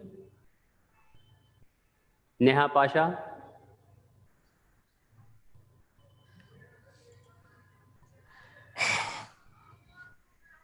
Any other attendees, audience, please ask your question. Please raise your hand and type your question in question and answer box. लोग हमीदुल्लाह राजी साहब को देखकर डर गए हैं. हाँ, मराई साहब आ गए हैं. देख लिया मैंने साले में. जी हाजिर हो जनाब, हाजिर. वो सोच रहे हैं कि कहीं मैं उनके टाइम पर एनक्रोच न कर जाऊं. अभी आपके पास 10 मिनट है जनाब. हाँ, अभी है 10 मिनट. जी. अरे मंसूर साहब, आप ही कुछ पूछ डालिए और क्या. नहीं, माशाल्लाह बहुत अच्छा है. आपका क्या पूछिए, आप तो उस्ताद हैं. अभी जब आपने कहा है मुझसे पूछने के लिए, तो मौजूदा जो हिस्टोरियन हैं, तो उन्होंने इस्लाम के बारे में हिंदुस्तान में इस्लाम की कबूलियत में जो जबर का इस्तेमाल हुआ है, वो बातें आखिर उन्होंने कहाँ से हासिल की हैं, किन बुनियादों पर उन्होंने बातें लिखी हैं, किन बुनियादों पर ये बातें कही जा रही हैं कि इस मुल्क में या दुनिया में इस्लाम ताकत के ज़ोर से, तलवार के ज़ोर से, जबर के बुनियाद पर इस्लाम फैलाया गया, कबूल कराया गया. जबकि आपकी जो पूरा लेक्चर है, इस पूरे लेक्चर में कहीं ये बात नज़र नहीं आई.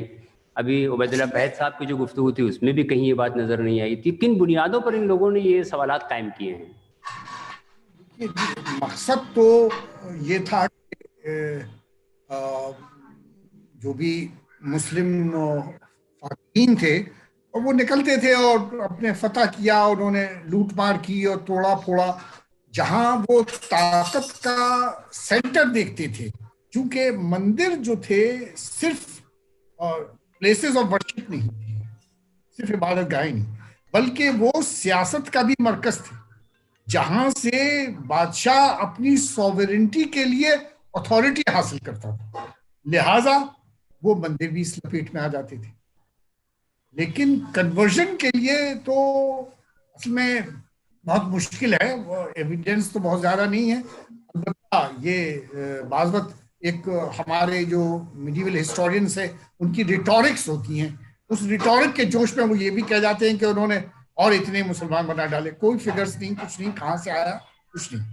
आप सोचिए अंग्रेज़ों के ज़माने में जब पहली मरतबा सेंसस हुआ और मज़हब की बुनियाद पर निकाला गया, तो मालूम हुआ कि सिर्फ 25% पूरे सब कॉन्टिनेंट में, इंडिया, बांग्लादेश और पाकिस्तान में मिलाकर आबादी के 25% मुसलमान थे. اب وہ کہاں سے مسلمان آئے؟ اب کیرلا میں تو مسلم فاتحین نہیں پہنچے، وہاں کیسے مسلمان آ گئے؟ وہ تو وہاں عرب تاجر آئے تھے، عرب تاجروں کی وجہ، عرب تاجر کون سا وہاں پہ لاٹھی پونگا کر رہے تھے؟ تو یہ کہنا مطلب بغیر ایویڈنس کے، ہو سکتا ہے کہیں کہیں یہ ہوا ہو کہ ٹھیک ہے چلو کلمہ پڑھو، وہ پوچھ رہا ہو کلمہ کیا ہے اور سپاہی کہہ رہا ہو کہ مجھے نہیں، اچھا ٹھہرو میں بھی مولانا سے پوچھ کے آتا ہوں. یہ اس طرح کے لطیفے اس لیے تو بنے کہ بھائی آپ مذہب کو جانتے نہیں ہیں تو مذہب کی پریچنگ کیا کریں گے. میں ایک بات بتاؤں آپ کو، یہ جو خود مسلم ہسٹورینس نے بھی اس میں بہت غضب ڈایا، میڈیول ہسٹورینس نے بھی، اور آج بھی، چاہے وہ اورنگزیب کے دفاع میں آتے ہوں یا اکبر کی ضد میں اکبر کی مخالفت کرتے ہوں. مثال کے طور پر ایک مورخ ہے گزر گئے ڈاکٹر اسلم لاہور کے، انہوں نے لکھا اکبر کو کہ اس نے آخر میں کلمہ پڑھ لیا تھا لیکن نہیں، پھر بھی اسے جہنم جانا چاہیے. اب دیکھیے مورخین کا یہ کام تو نہیں ہے. اب آج کے زمانے میں تاریخ کا ہمیشہ یہ ہونا چاہیے، history proceeds with the interpretation of evidence. شہادت کیا ہے اس کی بنیاد پر. اچھا پھر شہادت پر بھی سوال اٹھتے ہیں کہ شہادت دینے والا کون ہے. منصور صاحب آپ تو اچھی طرح واقع کہ میں نے چاند دیکھا وہ اتنا ریلائبل نہیں ہوگا جتنا ایک کا دیکھا ہوا چاند، وہ بتائے گا کہ ہاں میں نے رویت ہلال مجھے ہوئی، اس کی بات مانی جائے گی. جو گواہ ہیں ان کی بھی تو انٹیگریٹی کو دیکھا جاتا ہے. تو وہ گواہ، وہ جو ہسٹورین ہے وہ کیوں لکھ رہا ہے؟ ضیاء برنی نے، جیسا میں نے بتایا کہ انہوں نے کیوں لکھا، وہ بیچارے برے دن آ گئے تھے ان کے، انہیں کوئی روٹی نہ دیتا ہوگا، انہیں کوئی ادھار نہ دیتا ہوگا، تو وہ تو کمپنیوں سے ناراض ہوں گے ہی ہوں گے، اور کون ہوگا ناراض وہ نہ ہوں گے. تو یہ البتہ یہ میں نے جیسا صبح کہا تھا کہ پورے ہندوستان میں، یہ میں جو کہتا ہوں، حمید اللہ مرازی صاحب پتہ نہیں اس سے اختلاف کریں گے، اتفاق، کہ Sufis represented state with in state. ایک اسٹیٹ تھی ڈیلی سلطنت ہو یا مغل امپائر ہو، اس میں وہ ان کی اپنی اسٹیٹ تھی. بھائی ولایت یہی تو ہے کہ حضرت شیخ نظام الدین اولیاء رحمۃ اللہ تعالیٰ علیہ کے جو مرید و خلیفہ ہیں بنگال میں بھی ہیں، دکن میں بھی ہیں. تو یہ وہاں پر جا کر ان کے سینٹرز بنے اور ان کی تعلیمات سے، ان کے اخلاق کو دیکھ کر، جو اسلام کا بنیادی مقصد ہے اعلیٰ خلق عظیم، اللہ تبارک و تعالیٰ نے ہمارے پیغمبر صلی اللہ تعالی وسلم کو اعلیٰ ترین اخلاق پر فائز کیا ہے. تو اسلام بھی تو یہی چاہے گا کہ اعلیٰ ترین اخلاق پر فائز ہوں. اور یہ جو صوفی تھے ان کا کام ہی یہ تھا کہ صفات الہی کا مظہر بن جائے، اور جب وہ صفات الہی کا مظہر بن جاتے تھے تو پھر لوگ جو ان کی طرف آتے تھے، اور پھر وہ جو جس آئیڈیالوجی سے ان کو یہ قوت ملی ہے وہ اس آئیڈیالوجی کو وہ بھی قبول کر لیتے تھے. بہت یہ معاملات بڑے تو گمبھیر ہیں. ایک سوال تو بہت اچھا ہے، جو دو سوالوں کو جمع کر کے بھی، لیکن چونکہ وقت ہمارے پاس 3-4 منٹ کا ہے تو آپ بھی مختصر میں اور ذرا جواب دے دیجیے. چونکہ اورنگزیب کے سلسلے میں بہت زیادہ سوال کیا جاتا ہے کہ سب سے جو ہمارے دشمن ہیں، جو لوگ ایسے ہیں اس طرح باتیں کرتے ہیں، وہ یہ کہتے ہیں کہ بھائی اورنگزیب کا زمانہ اس معاملے میں سب سے زیادہ خراب رہا ہے کہ جبر سے اسلام قبول کرایا گیا. تو 2 سوال اس پر ہیں الگ الگ لوگوں کے. اس میں ایک تو یہ ہے کہ اورنگزیب کا بیلنس ویو کیا ہے. سیکنڈ یہ ہے کہ اورنگزیب نے صوفیزم کو اور صوفی حضرات کی بھی کلنگ کے بھی آرڈر دیے ہیں. تو ذرا آپ تھوڑا سا ایک مختصر سے وقت میں بتائیں کہ کیا سچائی ہے اس کی. حضرت سرمد کو شہید کیا گیا کیونکہ جو ان کا پروناؤنسمنٹ تھا وہ خلاف شرعت اس سے لگا، لہٰذا کیونکہ کلمہ پورا نہیں پڑھتے تھے حضرت سرمد شہید ہوئے. دوسرے یہ کہ جہاں تک سوال اس کا ہے کہ اورنگزیب کو کیوں نشانہ بنایا جاتا ہے، اورنگزیب نے کہ وہ اتنا ٹالرنٹ تو نہیں تھا جتنا اس کے باپ دادا اور دادا تھے. دیکھیے فرق، دیکھیے آپ فرق کیسے آنا شروع ہوا. آپ نے بابر اور ہمایوں کو دیکھا، ماشاءاللہ ریش مبارک. لیکن اب یہ دور آیا اکبر اور جہانگیر کا. اکبر چھوٹے سے لڑکے سے تھے، 13-14 سال کے، بادشاہ بن گئے. اب انہوں نے دیکھا راجپوت راجاؤں کو, اپنے آفیسرز کو, وہ بھی صاحب مچکر ہو گئے, داڑھی غائب. جہانگیر ان کے بیٹے, داڑھی غائب.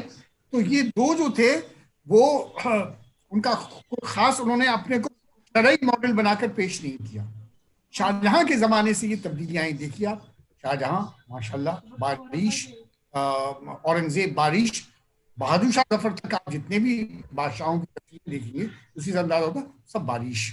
تو شریعت کا ہوا یہ تھا کہ جو آرتھوڈاکس علماء ہیں, کیا کہیں گے, راسخ العقیدہ جو علماء ناراض رہے تھے اکبر اور جہانگیر کی بعض پالیسیز سے, لبرل پالیسیز سے, وہ علماء کو خوش رکھنا بھی ضروری تھا, کیونکہ اور مسائل بھی پیدا ہو رہے تھے. راجپوتوں کی طرف سے ریزسٹنس شروع ہو گئی تھی, مراٹھا سر ابھار رہے تھے. تو ایسے میں آرتھوڈاکسی کو تو ساتھ رکھنا ضروری تھا. تو بعض چیزیں راسخ العقیدہ لوگوں علماء کی کو خوش کرنے کے لیے, ان کی خوشنودی حاصل کرنے کے لیے, یعنی اپنا بیس کم از کم مسلمانوں میں تو مضبوط ہو جائے, اس کی کوششیں کی گئیں. اور اس کے تحت کچھ انٹالرنٹ رویے بھی نظر آتے ہیں. لیکن ایک بات ہے, ہماری ایک اسٹوڈنٹ تھی جامعہ ملیہ میں, چنچل شرما, ڈاکٹر چنچل شرما, انہوں نے ورنداون کے مندروں پر تھیسس لکھا ہے, اور ورنداون کے مندروں پر وہ جو اکبر کے زمانے سے گرانٹس مل رہی تھی, مدد معاش گرانٹس, ان کی توسیع جہانگیر نے کی, ان کی توسیع شاہجہاں نے کی, اور ان کی توسیع حضرت اورنگزیب رحمۃ اللہ تعالی علیہ نے کی. پتہ نہیں شریعت کے کس قانون کے تحت رحمۃ اللہ تعالی علیہ ہیں کہلاتے ہیں, انہوں نے یہ بھی کیا. تو بہت بہت شکریہ, بہت انفارمیٹیو یہ لیکچر رہا آپ کا, ہندوستان کی تاریخ پر اور مسلم سلاطین کی تاریخ پر. اب اس کے بعد ایک دوسرا لیکچر ہے, Islam and multiculturalism, modern debate and Islamic position on the subject. یہ پروفیسر ہمارے حمید نسیم رفیع آبادی, حمید اللہ مرازی, اور بھی کچھ نام سے ہم لوگ جانتے ہوں گے انہیں, اور ہمارے بہت پرانے سب ساتھیوں میں سے ہیں. آپ کا تعارف ایسا نہیں ہے کہ اسے آپ کو متعارف کرایا جائے, آپ از خود تعارف ہیں. تو میں بنا تاخیر آپ سے گزارش کروں گا کہ اپنے سبجیکٹ پر آپ اپنا لیکچر فرمائیں, اور آڈینس سے بھی گزارش ہے کہ ذرا تھوڑا سوالات اس میں بھی آئے ہیں, کئی ماشاءاللہ اچھے سوال آئے تھے, اور بعض کا جواب وقت کی کمی کی وجہ سے نہیں ہم لے سکے, لیکن آئندہ کوششیں کریں گے کہ جیسے پیچھے پہلے ہوا ہے کہ تمام سوالات لیے ہیں ہم نے. تو بہت بہت شکریہ. تو حمید اللہ مرائی صاحب. اعوذ باللہ من الشیطان الرجیم, بسم اللہ الرحمن الرحیم. نحمد و نصلی علی رسول الکریم, اما بعد. سب سے پہلے میں انسٹیٹیوٹ آف آبجیکٹس کا بہت ہی مشکور ہوں کہ انہوں نے جو ہے اتنا اہم پروگرام منعقد کیا ونٹر جو اسکول کے نام سے, اور ہمیں اس سردیوں کے زمانے میں گرمی کا انتظام کیا, فکری گرمی اور دانشورانہ گرمی کا انتظام کیا. This is really a great step by them that they have taken advantage of this time, and they have organized this very useful, fruitful program for the students and teachers of Islamic studies. And there are many students from many parts of the world also who are attending this seminar and this webinar and workshop. And I would have loved that some of the lectures would have been in English, so that the people from outside India would have also benefited from these lectures, because I had invited many friends abroad who are living abroad to attend this program. Anyway, about my name, so once a friend came to Department of Philosophy in Aligarh, so he had forgotten my name, so he asked, where is the man who has many names? And people took him to me. They understood he has several names, okay? This was because of Mansoor Saab said something about that, and Jamal Saab also. So Jamal Saab had already given a lecture on this subject, multiculturalism and Islam. I have heard that. But okay, this has a great scope, this subject, and we can have several lectures on this.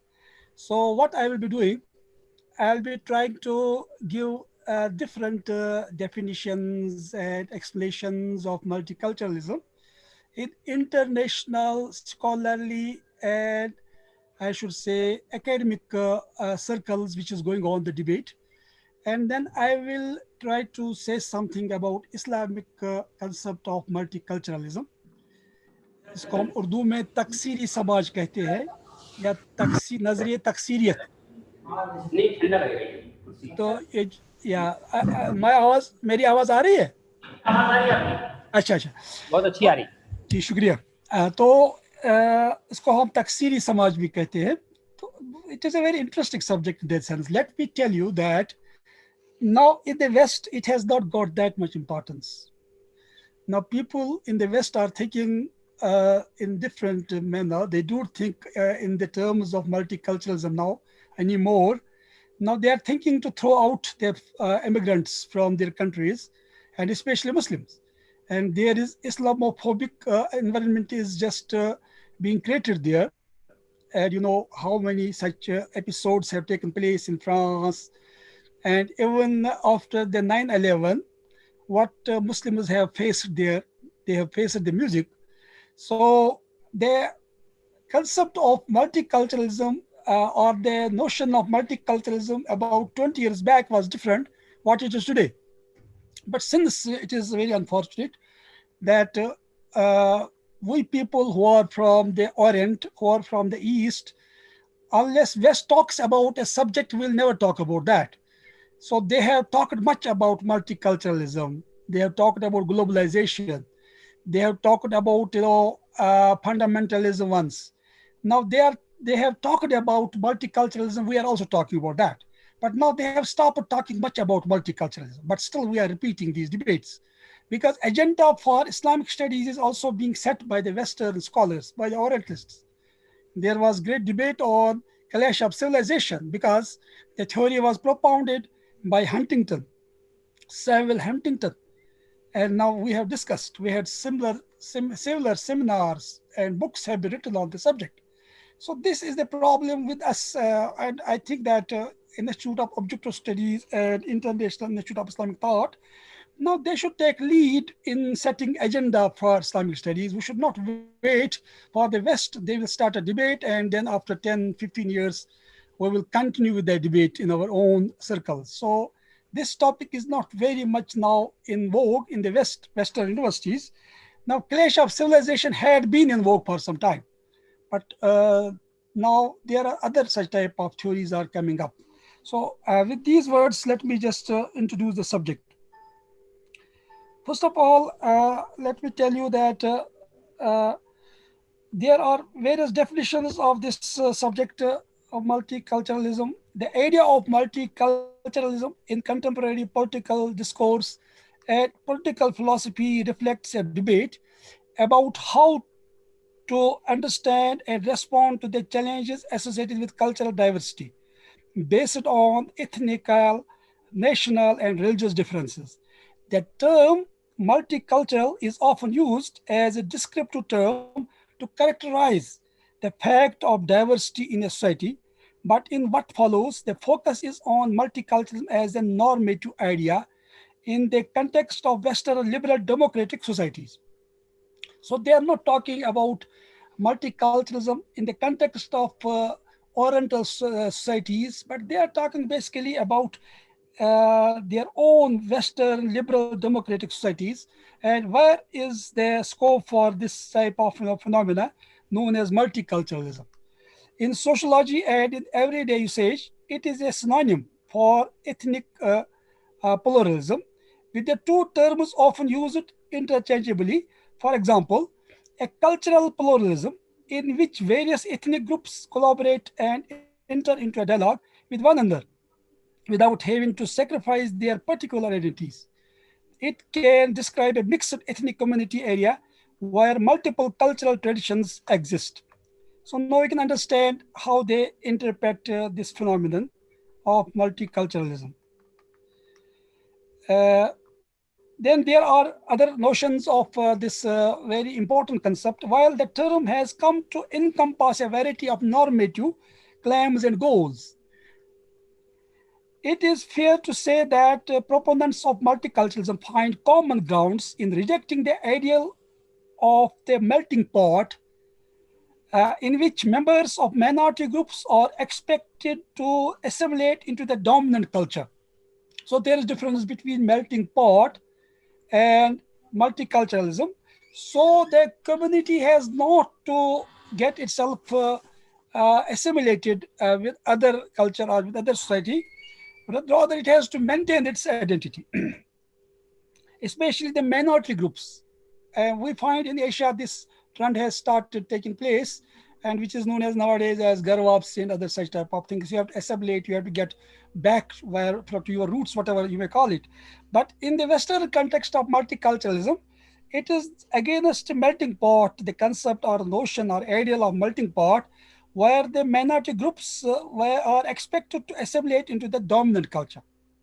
And instead, proponents of multiculturalism endorse an ideal in which members of minority groups can maintain their distinctive collective identities and practices. So this is very important point. So where you have to keep your identity intact in such environment. And in sociology, as I have already mentioned about that, so it has also the same meaning in the Western context. And it has basically normative connotations to a great extent. For example, Dick Layman, former three-term Democrat governor of the US state of Colorado, argued that the diverse people's worldviews are mostly engaged in hating each other. That is when they are not killing each other. A diverse, peaceful, or stable society is against most historical precedent, he says that. But when we talk about multiculturalism as a philosophy, it began as a part of the pragmatism or the pragmatic movement at the end of the 19th century. So pragmatism was a philosophy which was advocated by many people, William James and others, and they have talked about the utility of things. And since this was very much having utility, that many people coming from different parts of the world as immigrants to the European world or the USA, so they were very useful for them in many ways, so far as their exposure and their, I should say, the brain drain was concerned. They were bringing the best talent from the East and from the Orient. So it was considered one of the part of the pragmatic philosophy of the Western communities, and it had a philosophical connotation also. And this movement started at the end of 19th century in Europe and United States. Then as a political and cultural pluralism at the turn of the 20th. But later on it became a political movement in that sense. It was partly in response to a new wave of European imperialism in sub-Sahara Africa and the massive immigration of Southern and Eastern Europeans to the United States and Latin America.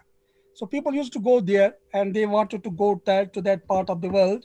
And they were thinking that this brain drain is going to help those Western societies, and it had some pragmatic connotations, and later on those pragmatic connotations were turned into political connotations. Amartya Sen's 2006 treatise, that is Identity and Violence, he has talked about that, the illusion of destiny, issues of our times. He puts forward the concept of multiple identity and roles at the individual level as a critique of Samuel Huntington's seminal The Clash of Civilization. So since Samuel Huntington has talked about clash of civilizations, and in contrast to that, Amartya Sen had given a concept of, he had talked about multiple identity. And he said that there are different roles at the individual level. And then he criticized the theory of clash of civilizations, which was written about 20 years back, but fails to satisfactorily determine an answer to the dilemma of social loyalty. Should it be a national or political conflict of interest which arise? So even Amartya Sen could not also define this subject in a very satisfactory manner. So in this context, there are many countries, so not only in Europe, but in Asia and South Asia and other parts, West Asia. So there have been many countries where different identities were existing together or coexisting. and there was a very important dictum of Nehru, the only alternative to coexistence is co-destruction. But there have been societies which were coexisting, and they were not melting themselves into one culture, but they were keeping their identity intact, especially the cultural identity, religious and ethnic identity. For example, Indonesia is one of such examples. We know that they have a concept, Benika Tanggal Ika. That means that demographical groups have to live together. That means that ethnic groups in Indonesia and culture of Indonesia is pluralistic in nature. That is unity in diversity and diversity in unity. So this is a fact of life in Indonesia, and I have myself seen that there are Hindus, there are Buddhists, there are in East Timor, as Professor Jamal Sahib has talked about that, there are Christians, and they are living together. And then the Javanese, they are the largest ethnic group in Indonesia, who make up nearly 42 of the total population. The Sundanese, Malay, and the Maduris are the next largest groups in the country. There are also more than 700 living languages spoken in Indonesia, and although predominantly Muslim, the country also has large Christian and Hindu and Buddhist populations. And they have kept their Buddhist and Hindu temples intact, and you will be surprised to know that they are making and shaping their idols, and then they sold those idols. So I have seen myself, and they have kept their temples and their stupas intact. Even Muslims are looking after Borobudur temple and such other temples of Buddhists and Hindus. Indonesia's national motto is unity and diversity, and then they have Panchshila, and in which they have talked about pluralist approach to life and other such type of matters. So in this way, we can say that this phenomenon of multiculturalism is not solely the Western notion or Western concept. Rather, it had been there from very beginning, and I will be talking about Islamic context of that also. But I just wanted to give the example of Indonesia to showcase that in Muslim countries, this concept had been there from very beginning. And in India, India had been the museum of religions, and all the religions and languages were coexisting here peacefully for centuries together. Modern states are organized around the language and culture of the dominant groups that have historically constituted them. As a result, members of minority cultural groups face barriers in pursuing their social practices in ways that members of dominant groups do not. Some theorists argue for tolerating minority groups by leaving them free of state interference. So this is also one of the plea of the people, that let us leave them and not have any state control on the minorities. And having this feeling that they have different language and they have different culture. Others argue that mere toleration of group differences falls short of treating members of minority groups as equals.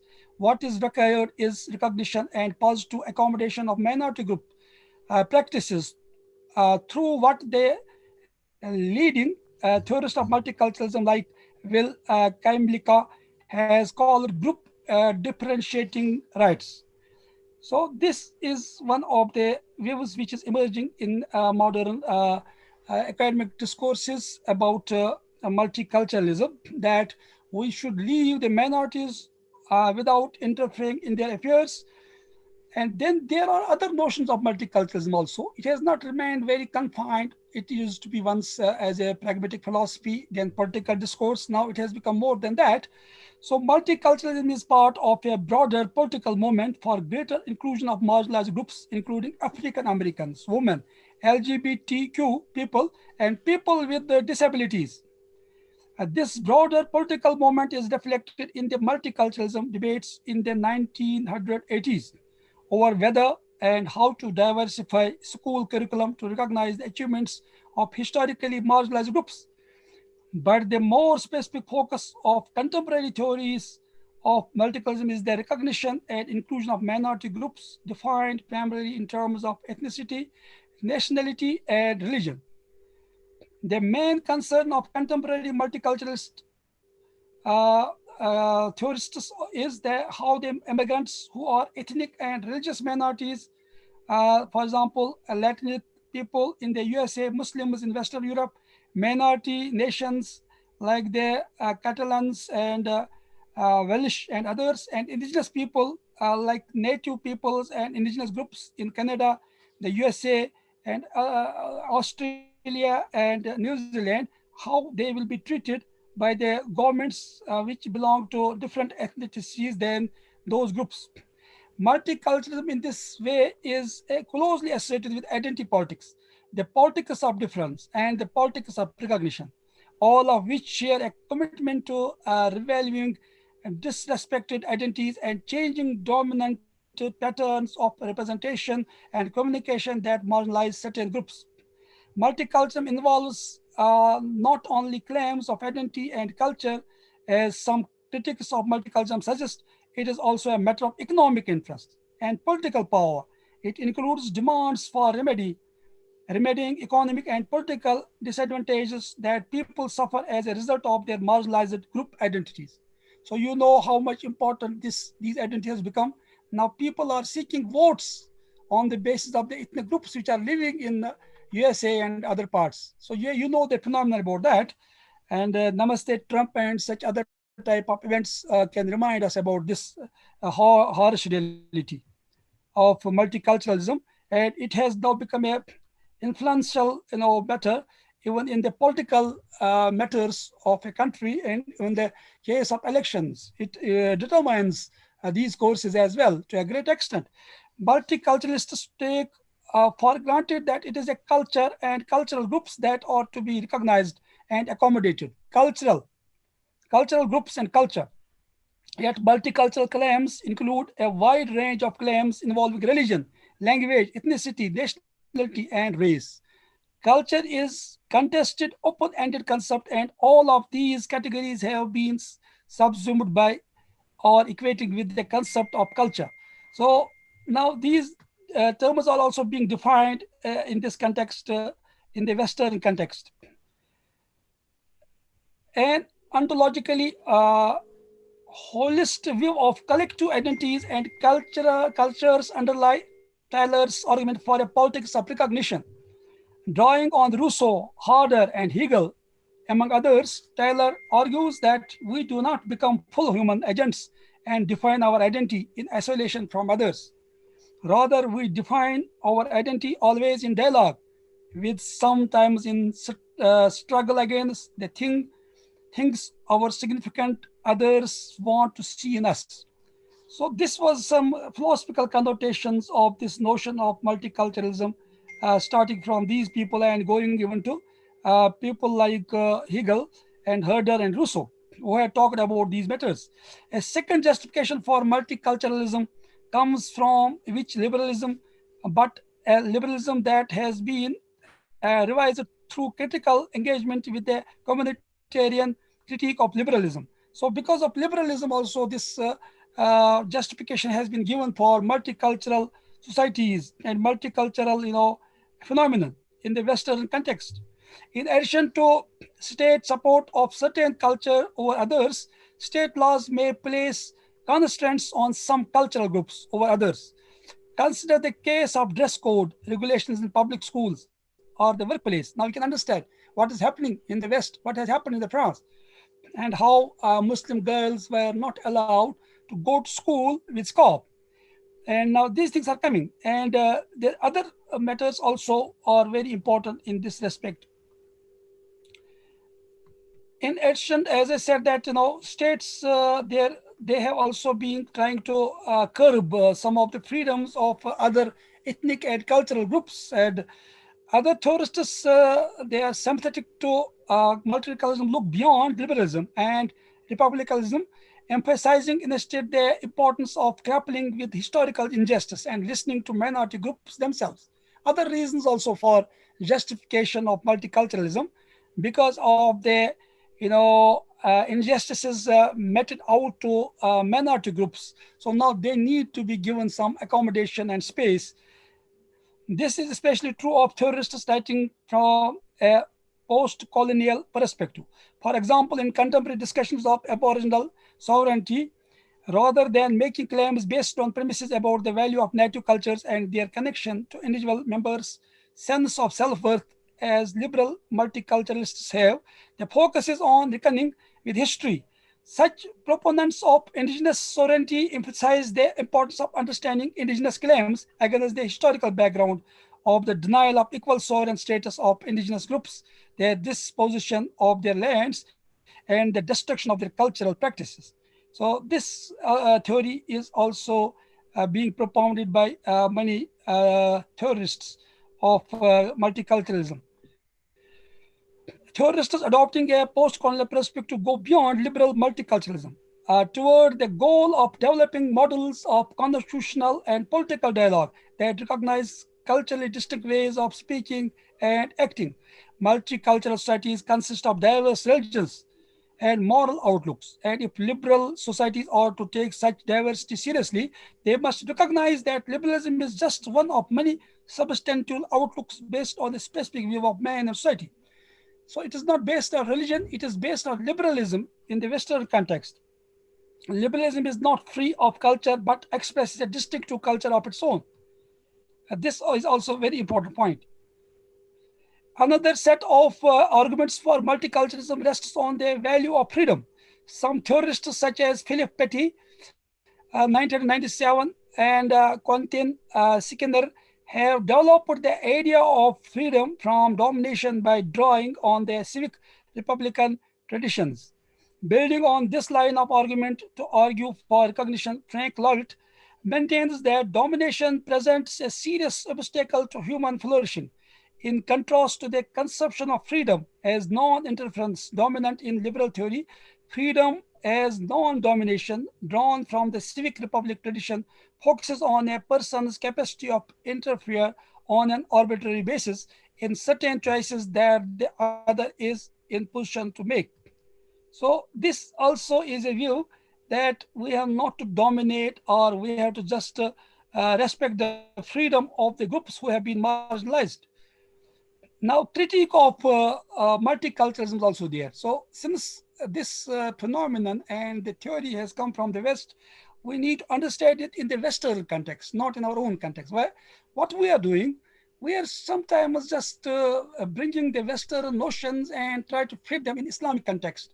And that creates problem for us. And that is considered in philosophy as category mistake. So these are two categories of multiculturalism. Our concept of multiculturalism is totally different from the Western concept of multiculturalism. So when we are just confounding these two, then we are just committing mystery category. So there have been critiques of multiculturalism, and as I told you now, it has not become that favorite phenomenon. And people have now started objecting to it, and it has been in many ways, I should say, it has been in a sense sidetracked in many ways, as Jeremy Waldron argues. We live in a world formed by technology and trade, by economics, religious and political imperialism, and their offspring, by mass migration and the dispersion of cultural influences.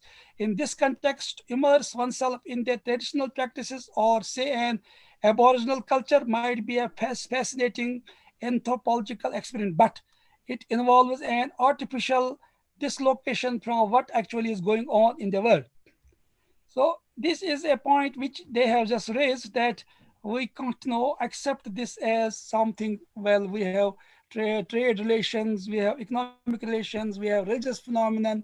So only to accept it as just a cultural phenomenon is not sufficient. There are other reasons for our relations with other communities, and these will not be governed only by the libertarian views or the pragmatic views or the philosophical notions. The biggest challenge to multiculturalism today may not be philosophical but political. A political retreat or backlash against immigrant multiculturalism in particular. Some scholars have diagnosed a retreat from multiculturalism in Europe and Australia, which they attribute to a lack of public support based party on the limited success of such policies to foster the integration of minorities. So now the minorities are not integrated in the society and especially Muslims. So I will talk about that later. So there are a lot of problems, and even Muslims could not also adjust themselves in that atmosphere. There may be different external and internal reasons for that. I was in USA a few years back, and I was told by Professor Shafiq that the people who are coming to Europe or America from Asian countries, they are even bringing their imams from their maslaks to USA. And then they are creating all the debates which are very much rampant in Asia, in American, circles. So this is the problem with us. We could not also adjust ourselves in that atmosphere. And people have gone for different reasons to do that place. Mostly people have gone for educational purpose or job, or some other reasons, or political asylum. And with these multiple purposes, they have not one single aim to be there and to project their identity in singular way. There are different identities they are creating for themselves, and those identities are sometimes with clash of the European identities and values sometimes, and American, and I should say the realities of those countries, which are basically mostly based on secularism, and the bifurcation of state and religion. In this way, this thing has also remained there, and that has also impacted a great deal the notion of multiculturalism. Now, if we go to the simple meaning of this multiculturalism, dictionary meaning of that is as the preservation of different cultures or cultural identities within a unified society as a state or nation. That definition contains a glaring contradiction. A society cannot be unified if it preserves different cultures and cultural identities within itself. That is why our national motto is translated out of many one. To the multiculturalists, it appears to be out of one many. So this definition has been given by people, and then they say that how we can define it. History demonstrates that no nation can long survive if it forgets why it exists. And if there are many cultures, so it will be difficult for the people to understand the purpose of their existence. And this is a feeling which is coming to the Western people nowadays. To begin with, by civilization, and then they say what type of civilization we have, and then they define civilization. By civilization, they mean something both large than culture and different from religion. Civilization is an historical catchment of broad civil or urban developments within Islamic civilization, or subsumed multiple cultures. For example, when we talk about Islamic civilization, there are many cultures. This subject has been talked about by Professor Ishtaq Dani Saab, and also by Professor Jamal Saab and Professor Zadam Khan Saab. They have also shed some light on this culture and civilization and their differences. So, for example, when we talk about Islamic civilization, so there are subsumed multiple cultures like Arab, Persian, Turkish, Bengali, Punjabi, Sindhi, Maghribi, North African, West African, Central Asian, Asian, Southeast Asian culture, just to mention a few. Despite the Afro-Arabian accent of early Muslim history, Islamic civilization is predominantly Asian rather than Arab, and draws more on the experience of Mongols and Mughals than it does on history of Maghribis and Middle Easterns. So this is also a glaring reality, and which we need to recognize. We would focus now, for example, if we take the case of Al-Biruni. So when he was in India, and historical, perspective of what was the perception of Muslims about a civilization or a culture, or we can call it multicultural society. So we can think in the terms as we have found in Al-Biruni, and as exemplar of what Islamic civilization can tell us about the possibilities and limits of multiculturalism. Even today, the accomplishments of this 11th century Ghaznavid scientist and polymath remain astonishing. His native tongue was a variant of present-day Uzbek. He also spoke and wrote in Persian. He was familiar enough with 3 classical languages to write in one and to translate from the other 2, Arabic, Greek, and Sanskrit. Yet he was not a literary scholar, but a scientist. And extraordinaire, he is said to have produced some 138 books, treatises, and translations. Only 22 are known to have survived, most of them written in Arabic, though some exist in Persian traditions as well. So this type of approach to knowledge, to societies, and multicultural approaches, when you know many languages, when you know many cultures, when you can interact with all type of people, and he used to mix up with the sadhus and the brahmins and the scholars, and he would just sometimes uh, uh, put on a dress of a sadhu, and he will tell them that I will teach you Greek language, you teach me Sanskrit. Finally, they were reluctant earlier, these scholars, Brahmin scholars, but later on they accommodated him, and later on he was considered to be the Vidya Sagar, that is the ocean of knowledge. And his book Kitab al-Hind, a very important book. So this shows that what type of multicultural traditions Muslims had developed those days. So Islam was already acquainted with this culture. West is now coming to terms, but now they have shunned the idea. And when we just see everything from the angle of Western scholarship and the Orientalist prism, then we have a lot of problems. So we need to understand these phenomena from our traditional point of view and from our own traditions of history and civilization. And then a different view can come to fore. And when we see it from the doctrinal point of view, Islamic doctrinal point of view, Islam has a full-fledged concept of multiculturalism, as has been mentioned already in the earlier lectures by Professor Jamal Saab and also by Professor Ishtaq Dani Saab. So Islam has its own notion about multiculturalism. And if we talk about the Shawla Dalvi's Irtifaqat, so that is a full-fledged philosophy of multiculturalism from all angles. We can call that one of the theory par excellence about multiculturalism. So among his translations, I am talking about Al-Biruni now. His translations from Sanskrit to Arabic via the Yoga Sutras of Patanjali, titled the Book of Patanjali, Kitab al-Patanjali. The other more famous book dealing with Sanskrit texts was his wide-ranging examination of Indic scientific sources, supplemented by conversations with Hindu Pandits whom Al-Biruni met while forced to accompany his patron Sultan Mahmud Ghaznavi on military campaigns in the Ganges region. Its full title was Kitab al-Tahqiq ma lil Hind min Makbulahi lil al-Aql wa Marhudlah. The book confirming what pertains to India, whether rational or despicable, but it is often simply known as the India after the English rendition made by C.E. Sacho entitled Al-Biruni's India. It was first published from London in 1910 and has been often reprinted.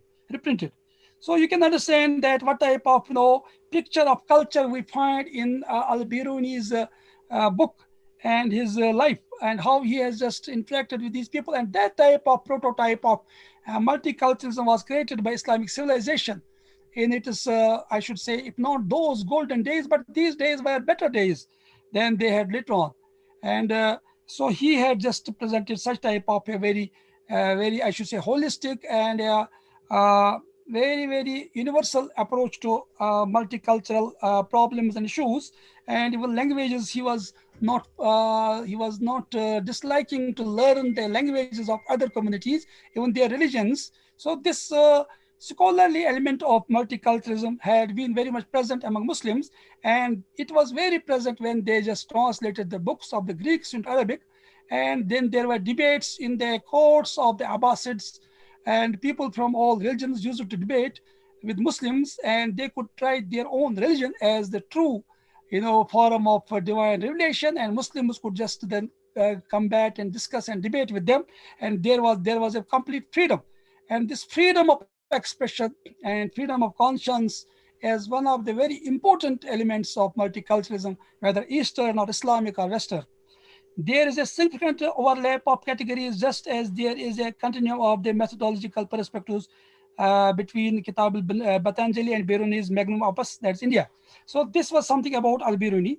And then there are other such type of issues which we can talk about in this manner. And I have discussed this problem in a detailed manner, but here, now let us go to direct some aspects of Islamic multiculturalism.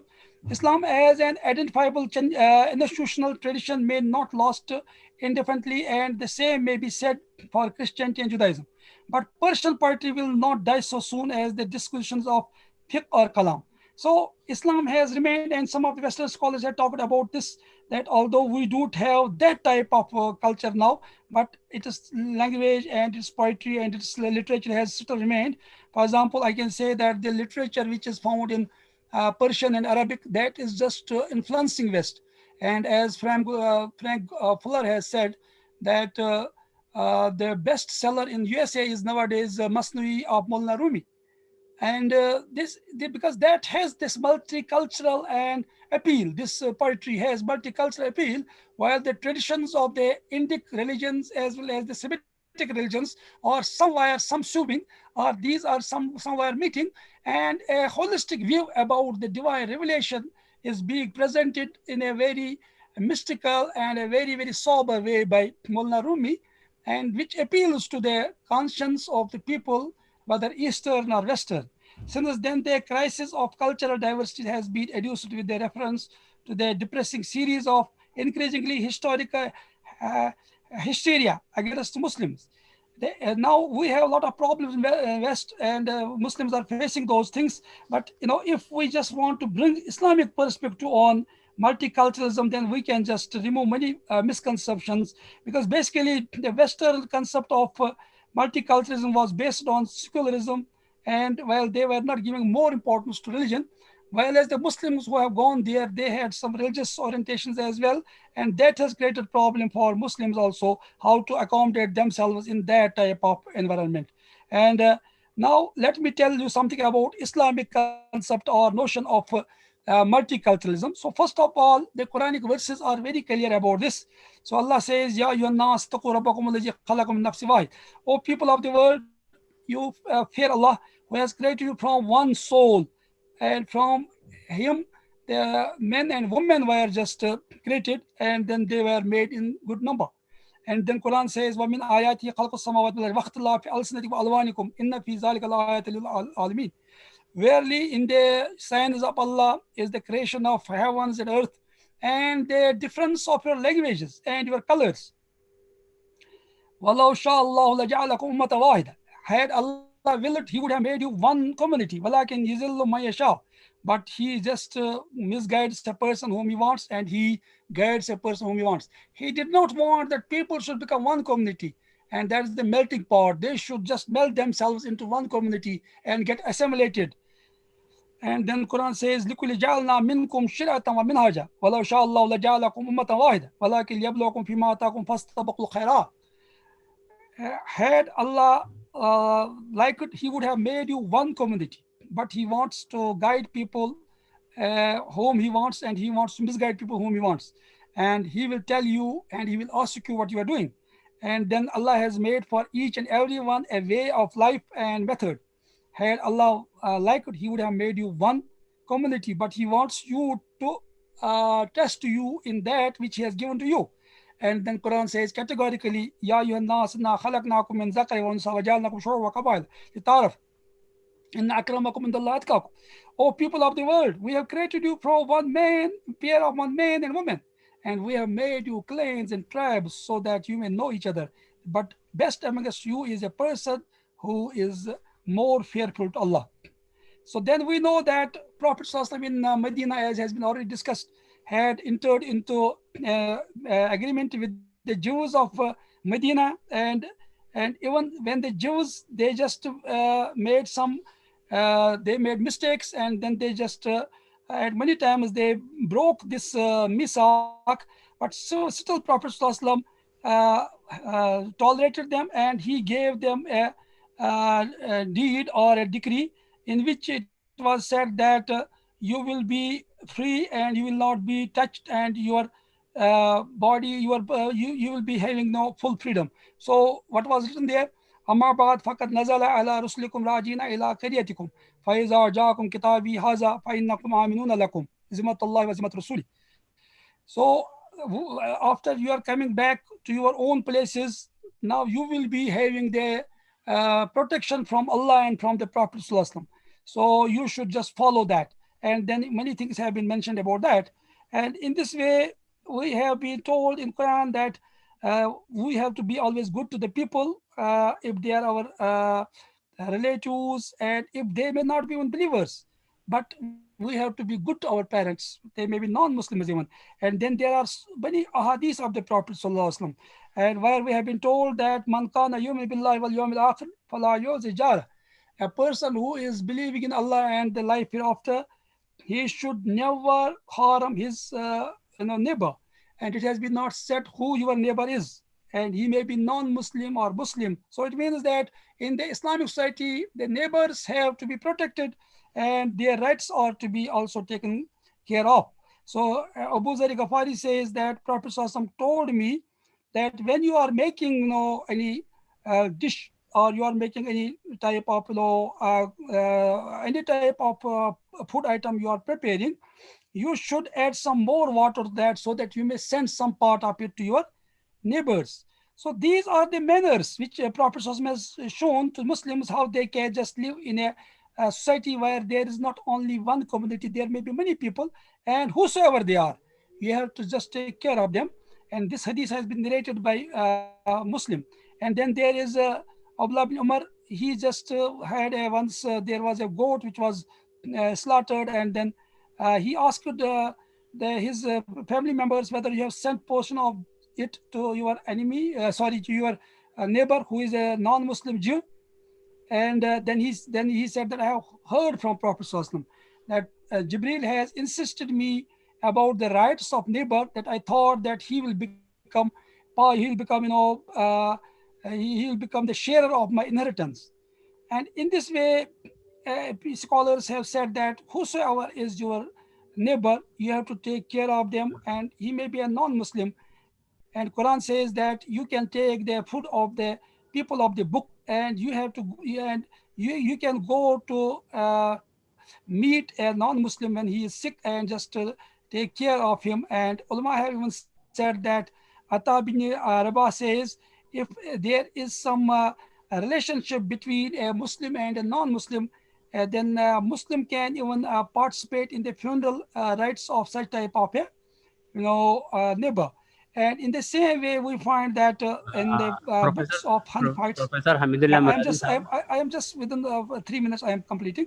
And even in the Hanafi books, it has been said that even there may be a non-Muslim, and if there is no one else to take care of the last rights of non-Muslim, Muslims can take care of those. And you will find in Kashmir, we have been doing that. Many Kashmiri Pandits who have no one here, and their all cremation rites are being performed by the Muslims, and even they are being taken to the Shamshan god by the Muslims, and all the rites are being performed. And this has been the Islamic teaching.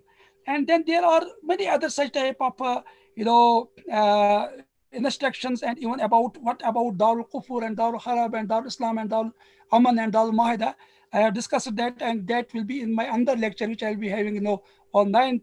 And I will discuss these issues also, how non-Muslims can live in a Muslim society and Muslim state, and what are their rights, and what are the protections which have been given by Islamic law and Islam to them. So with these words, I can just conclude that the Western concept of multiculturalism has undergone transformations. Previously, it was just based on pragmatism. Later on, it became more political in orientation. Later on, it had some economic connotations as well. But nowadays, it has become a very, very difficult issue there. And now people are getting fed up with the immigrants, and now they want to get rid of them. Especially the Muslims are being hated there, and there is some problem with Muslims also, because they are not going with single-mindedness there, and they have their different identities which they want to keep intact there, and they are not going there as the ambassadors of Islam, as the people when they went to Indonesia and Malaysia, when they were going as businessmen, and then they preached Islam there. But now the people who are going to the western part of the world, they have mostly the materialistic interests in going there, and they don't give any good picture of Islam to the people of the West. And now a lot of hatred and a lot of animosity has ensued among the Muslims and the Western powers. And for that reason, now this multicultural philosophy has become very weak. It has become, I should say, very declined. And now there are different theories, and One of its very, I should say, very harsh form was Clash of Civilizations, and which has set in tone a different connotation than, multiculturalism or dialogue among the civilizations or nations. With these words, I once again am very thankful for your rapt attention. And if there are some questions, so you can ask. Thank you very much. Thank you very much. तो professor साहब, आप ये Q&A में questions ले सकते हैं क्या, या मैं पढ़कर बताऊं? आप बताइए जरा, यहाँ पर देख नहीं पा रहा हूं. बहुत अच्छा. पहला सवाल ये है, is assimilating the merging different cultural identities multiculturalism? ये एक सवाल उनका ये है. If yes, then we can say I lead to invasion on religious identities. Yeah, basically it is not, in a sense, if we say assimilation is in a sense to get merged with some other community and adopt their culture and even religion. But so far as multiculturalism is concerned, you want to keep your culture intact, and there may be multiple cultures, as Amrita Seen would say. Not only one culture, but many cultures. But these cultures will not be in clash, but they will be in dialoguing cultures. They will be in conversation, and they will try to settle their problems through mutual consultations, interactions, rather than conflicts and clashes. But if assimilation, we talk about assimilation means that you are getting power, you are becoming emerging, you are merging yourself with a particular culture, a dominant culture, and you are leaving your ethnicity, you are leaving your cultural identity, and sometimes your religious values and your norms and your ethnicity also is getting, in a sense, that becomes dwindled, and then you lose your complete identity and get assimilated with a dominant culture. So these are two different things. Ayman Nazir, please ask your question. Assalamu alaikum, sir. Wa alaikum salam. Sir, my question is, as you have said that what multiculturalism means, it means maintaining distinctive collective identity. Like as we can say, a person who is in a minority, he has to maintain his identity within the majority. But in the same sense, we can say that multiculturalism, it leads to cultural syncretization. So in such cases, how can a person who is living in minority, he can adjust, and in the same sense, and he can maintain his distinctive identity within the majority? Yeah, very good question. Basically, this was a very ideal situation in West. It was in 80s, I should say. And everyone was just thinking that this is the heaven and there is freedom and there is liberalism and people should go there. And even we were interested those days when we were students like you. But practically, it could not, finally, it could not happen that people could find that place always so welcoming. And this was not also possible because there were contradictions in the cultures and the traditions. And while preserving your own cultures and your traditions and your religions, there was clashes. And it could not become harmonious society in that way. And then definitely when you became more conscious about your culture, then there was not multiculturalism. There was, in a sense, I should say, you wanted to preserve your own culture. I wanted to preserve my own culture.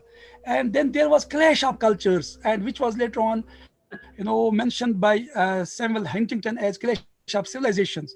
Although that has political connotations more than cultural connotations, but there was some impact of this situation also. And then there were many groups which are working there, especially Jews, and they have their own, economic interests in the West, and for that reason they were trying to just turn all their tables against Muslims, and then they were successful because of their media power and other powers, that they could convince Western people that Muslims are against the Western culture. And this you can see in the book of Samuel Huntington, and also in Bernard Lewis's books, many books of Bernard Lewis, where he has Crisis in Islam and other books. So there he has shown that Islamic culture is posing threat to Western liberal culture, and we can't tolerate this. And in this way, Muslims just went to their own cocoons, and they just became salams there also. And if you can go to Britain or other parts of Europe, you will find that Muslims are living in different localities separately from their Christian brethren. and Sikhs are living differently in Canada and other places, and then Hindus also living in different localities, and Asians are living in different localities in the West. So this could not happen practically. It just strengthens the cultural roots and cultural identities more and more. And as I said, that even the people have brought their own, I should say, sectarian, viewpoint with them, and even they got the imams and the muqtadis and all peers from their own countries, and with their particular sectarian biases, they just wanted to establish it. Their sectarian, I should say, identities, what to say of any cultural or religious or universal identity. So you're right that this strengthened the cultural, identities more, and it just created more cultural frictions rather than making people liberal and harmonious in their understanding, and everything remained intact. And now there are clashes. You can understand what is happening in the West nowadays, in Europe and USA and Britain, and because of various bombings and other things, whosoever has done that. And there is theory about even Twin Towers, that there were 500 scientists have worked on that, and they have proved that there was someone else behind this rather than Muslims. So but how this was created, and you can understand what type of hatred is nowadays there, and how Muslims are feeling the heat in the wake of this clash of civilization theory, rather the multicultural phenomenon which they were talking much about earlier. Next question is, language is integral part of culture, but namaz is incomplete without Arabic surah. So every Muslim has mandatory to learn Arabic language. And I think it will tell up on multiculturalism. MashaAllah, very good question. Basically, as has been said by Iqbal, that खास है तरकीब में मिल्लत रसूल हाशमी, अपनी मिल्लत को कयास अकवा में मकरब पर न कर, खास है तरकीब में मिल्लत रसूल हाशमी सल्लल्लाहु अलैहि वसल्लम. So we are totally different from West so far as our belief system and our culture and our religion is concerned, and especially that West which is created by modern philosophies, atheism, and then humanism, and then pragmatism, and then positivism, as has been said rightly by Badiuzzzaman Nursi of Turkey. He says there are two Europes. One Europe has been created by Christianity, which is good, but the second Europe is created by the materialism and positivism and atheism. So that is creating problems, and their leaders are philosophers who have denied God. So for that reason, we can't imagine that whatever the Western culturalism or nationalism or multiculturalism is, the theories they have given. So Islamic multiculturalism is different. So you can't think without Arabic, you can't think without Quran. And this was under the influence of this nationalism that in Turkey, Kemal Atatürk, he wanted to change the language of Arabic into Turkey, and even the Azan was to be given in Turkish language, and Quran was to be read in Turkish. So this was under the influence of the Western concept of nationalism, but Islamic multiculturalism has nothing to do with it. And Arabic is very important language for Muslims, and this makes us global, and this is a cultural linkage among all the Muslims, and we have to differentiate between the Western notion of multiculturalism and Islamic notion of multiculturalism, and there is a lot of difference between these two notions.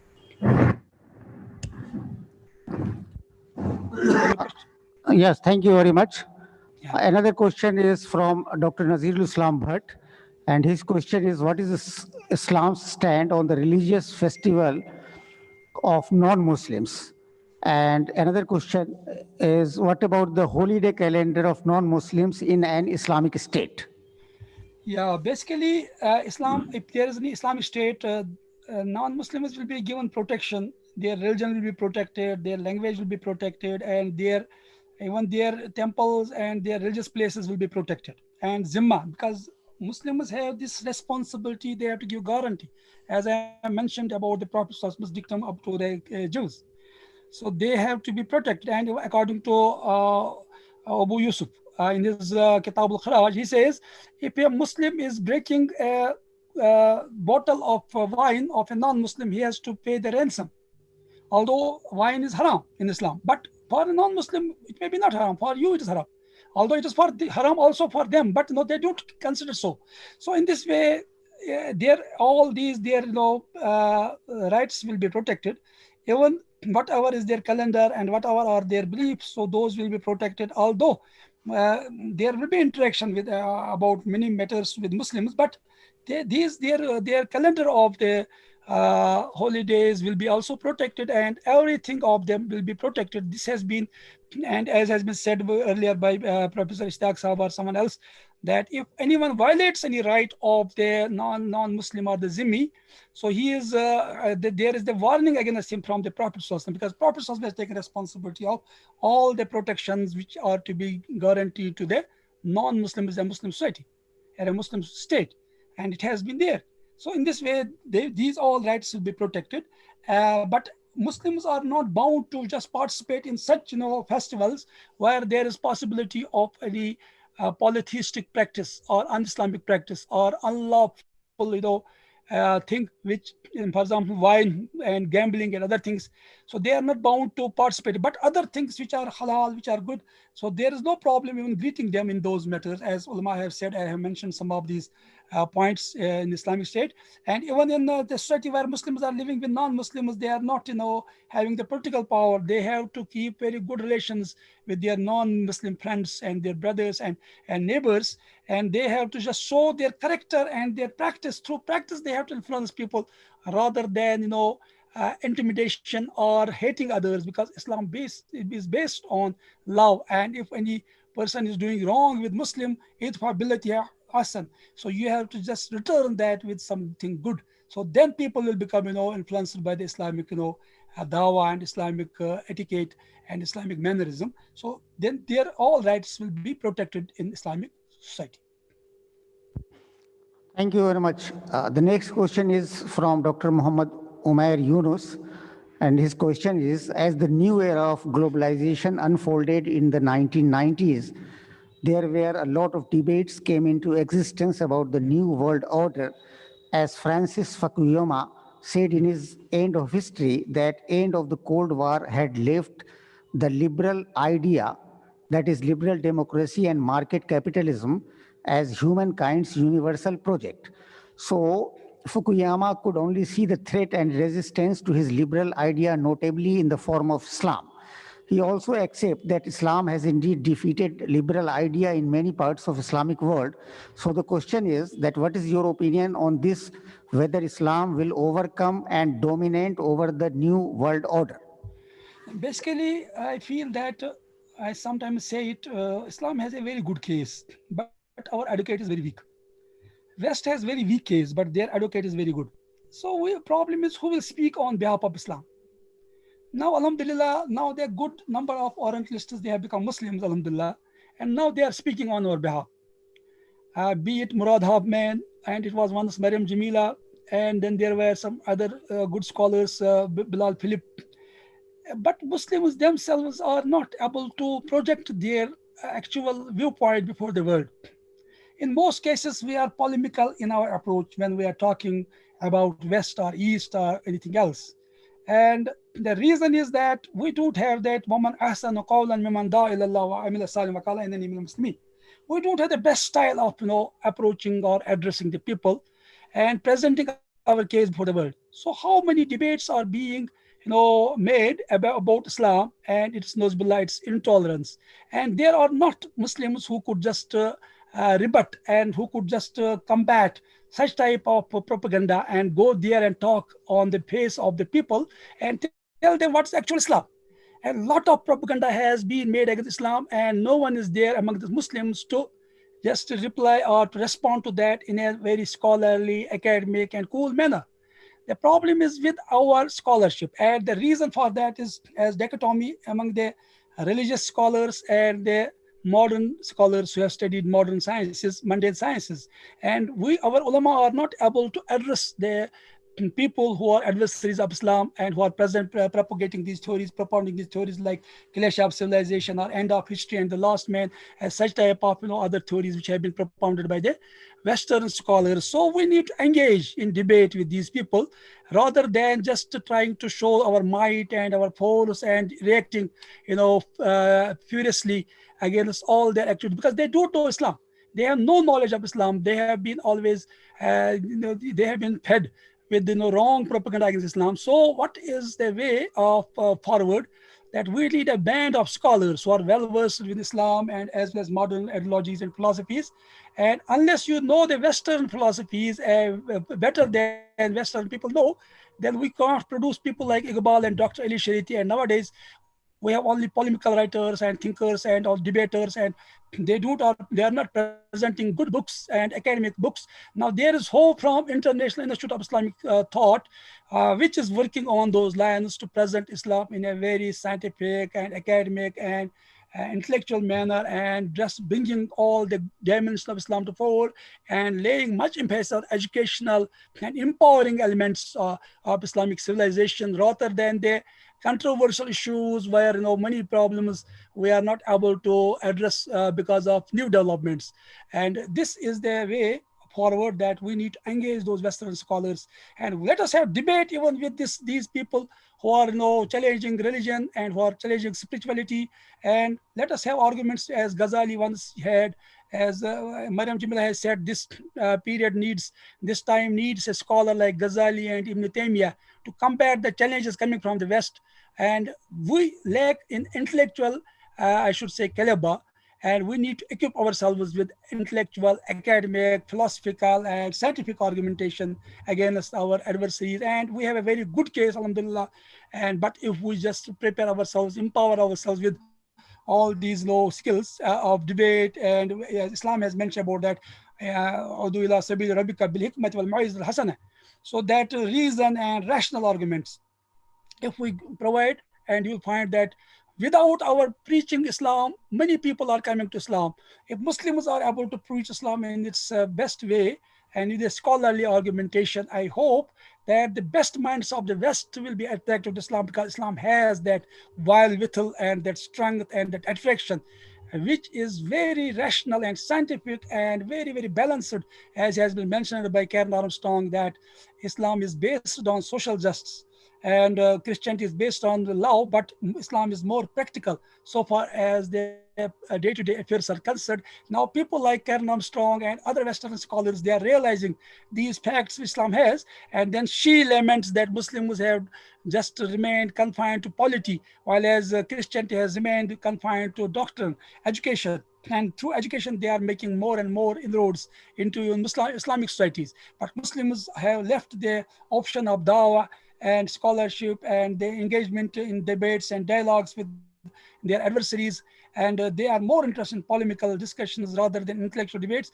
For that reason, we are losing ground even in West, in our own countries, sometimes for our adversaries. So this is the way forward if we really want, and the best way for that is the integration of knowledge. There's a project which has been presented by Marhum Ismail Raji Faruqi, and if that is brought to fore and people are prepared on those grounds, I hope that we are able to have a better debate with our adversaries, and we can present our case in a better way and a very convincing manner to our adversaries.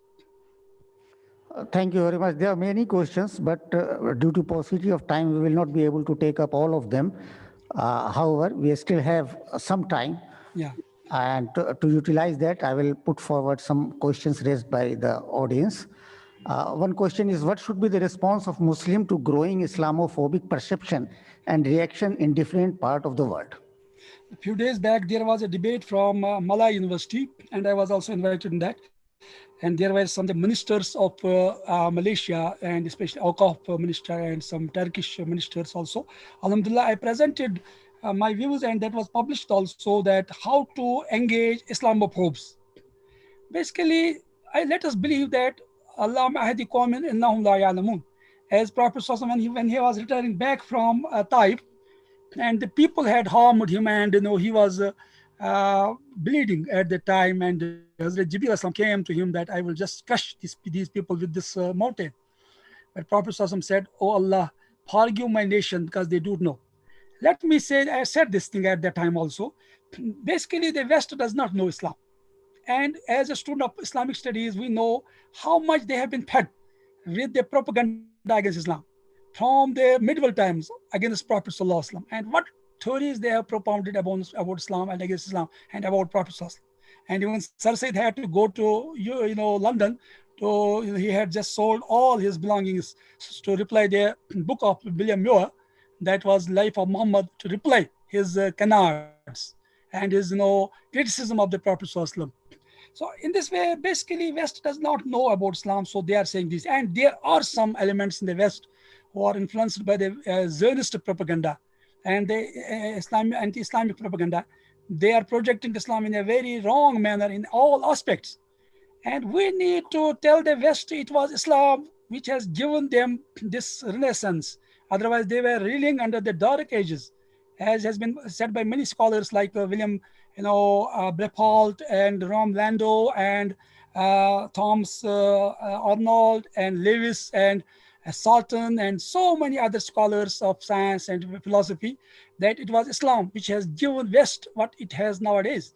So let us tell them the positive aspects of Islamic civilization. So why we are talking in there, why we are falling prey to their propaganda and just trying to talk as they want us to talk. So let us tell them the contributions of Islam and Muslims, with the blessings of Islam and Muslims, which were given to the West once in the medieval times, and then show the bright picture of our civilization, our culture. As Fuad Sisgan, he has written 17 volumes and shown the contribution of Muslims in science and philosophy and culture and architecture, 17 volumes in German language. And we need to produce more and more such volumes so that West is convinced that Muslims have been the educators. They had been the enlightened people. They were not brutes, they were not backward. Rather, they have made West forward looking. So the propaganda can be, and Islamophobic propaganda can be debated only with a beautiful debate. And that is, inshallah, we have that knowledge, we have that information, and we have that scholarship which has come on from the West. And we can convince them with what, as has been said in Arabic, al-fazlu ma shahida bil ada, the greatness is which is being witnessed by our enemies. And the enemies and the adversaries of Islam have accepted the contribution of Islam to the West even. So when we bring those aspects of Islam to fore, and especially the life of Prophet ﷺ is to be presented and projected into this real form and made it available, as Shubli Namani has said, let us make more and more books on the lives of Prophet, life of Prophet ﷺ, and make that available to one and all. When the Danish cartoon controversy took place, the books of Colonel Armstrong were taken to Denmark.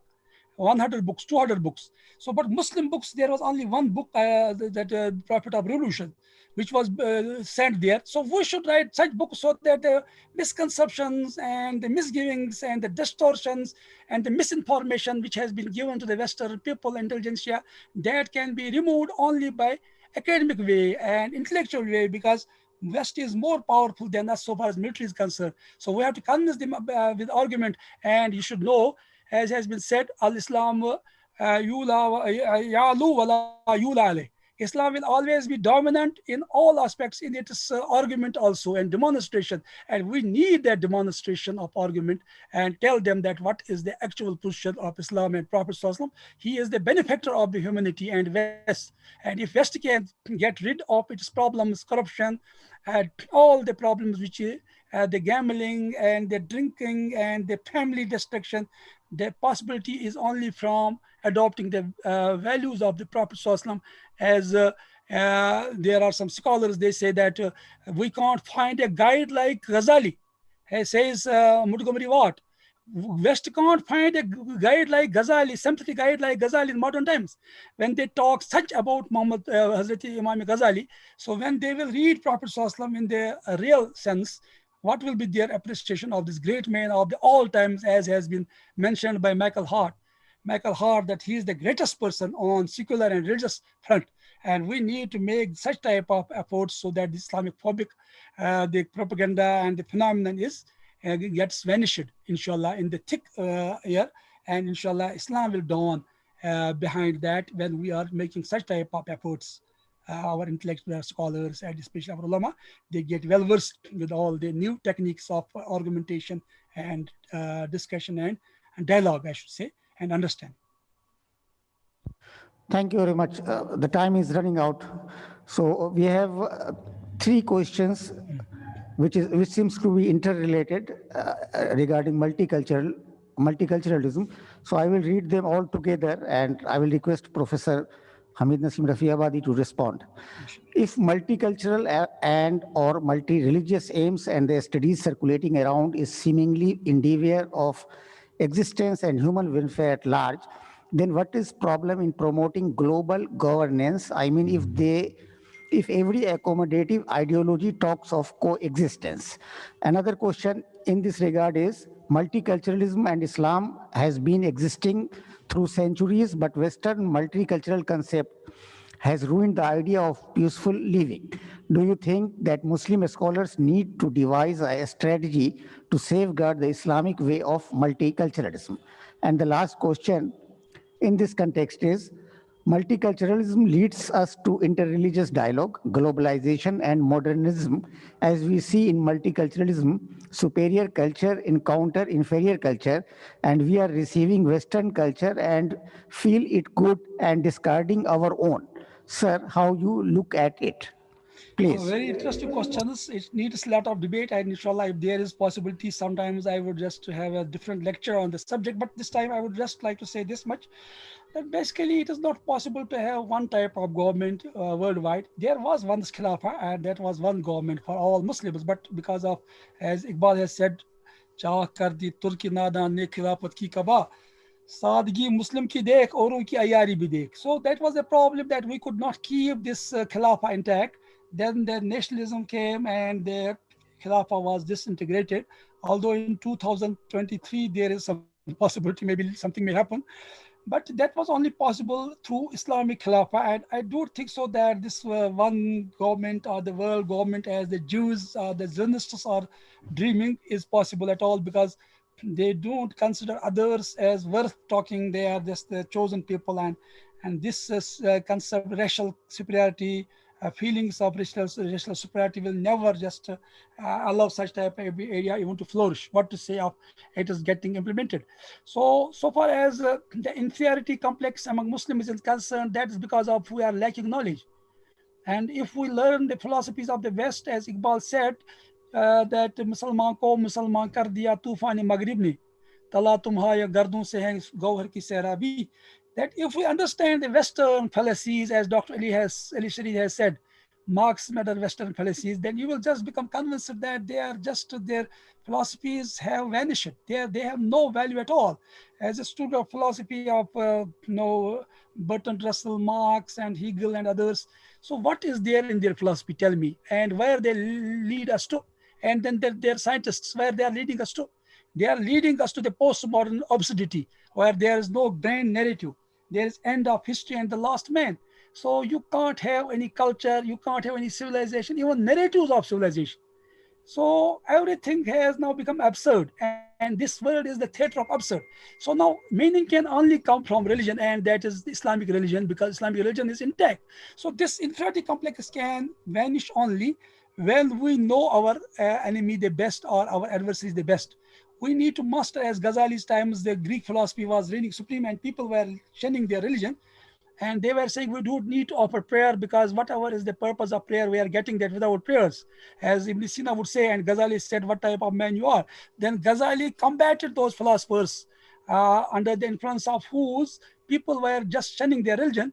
And when he just, I should say, dashed those arguments to ground, now people just came out from this inferiority complex. So we need such scholars in modern times who can, take West headlong and show their bankruptcy of the Western philosophies and their thought and the fallacies.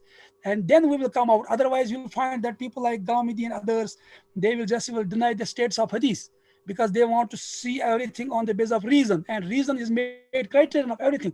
And that's a Western model, because secularism means tramp of reason over faith. So now they want to justify everything on the basis, if something is not rational, that is irrational. And even religion they call as irrational. So in this way, what we need to understand and master their philosophies, and then understand their weaknesses in their philosophy, and become more knowledgeable about Western fallacies than they are themselves, and then show them the Islamic way. And alhamdulillah, we can do this, and people have been doing this. Dr. Ali Shiti was doing this. Jamal Afghani has been doing this. Mullah Maududi has done this. And in modern times, it was Professor Ismail Raji Faruqi and his institutions or his universities where they have established universities. So they are doing this, and this is possible that we can just show them the way, and Islam can become a panacea for all the spiritual, moral, and I should say the practical problems West and East is found. And there is only possibility if we want to happen, that we need to work very hard, and but we have not to be at receiving end. We have to have confidence in our own Islam, and that's only possible when you go to original sources of Quran, Hadith, and Arabic, master that, and see Quran yourself, and then you'll find that Quran will make you, empowered to see the world. And for the reason, it was a great scholar of Turkey, that is Bediüzzaman Nursi. I always remember him.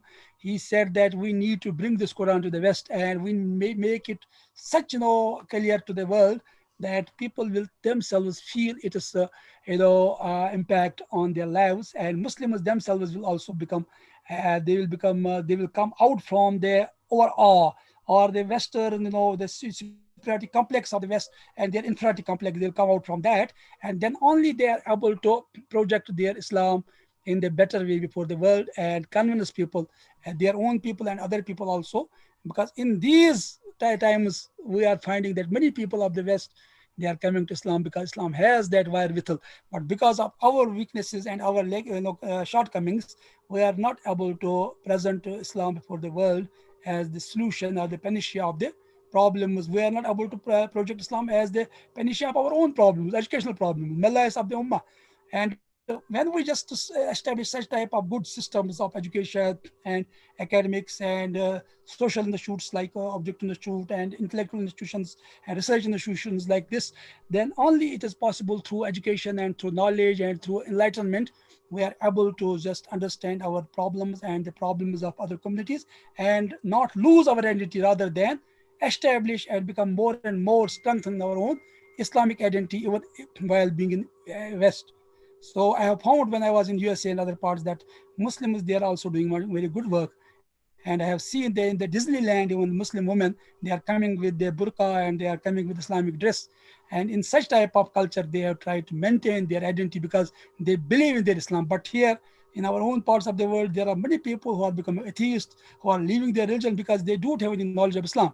And they have become that much influenced by the Western culture, which is basically not a culture, which is I should say, just luxury and hedonistic way of life, and which is going to just have a very disastrous impact on the family system, which already it had, and on our system also.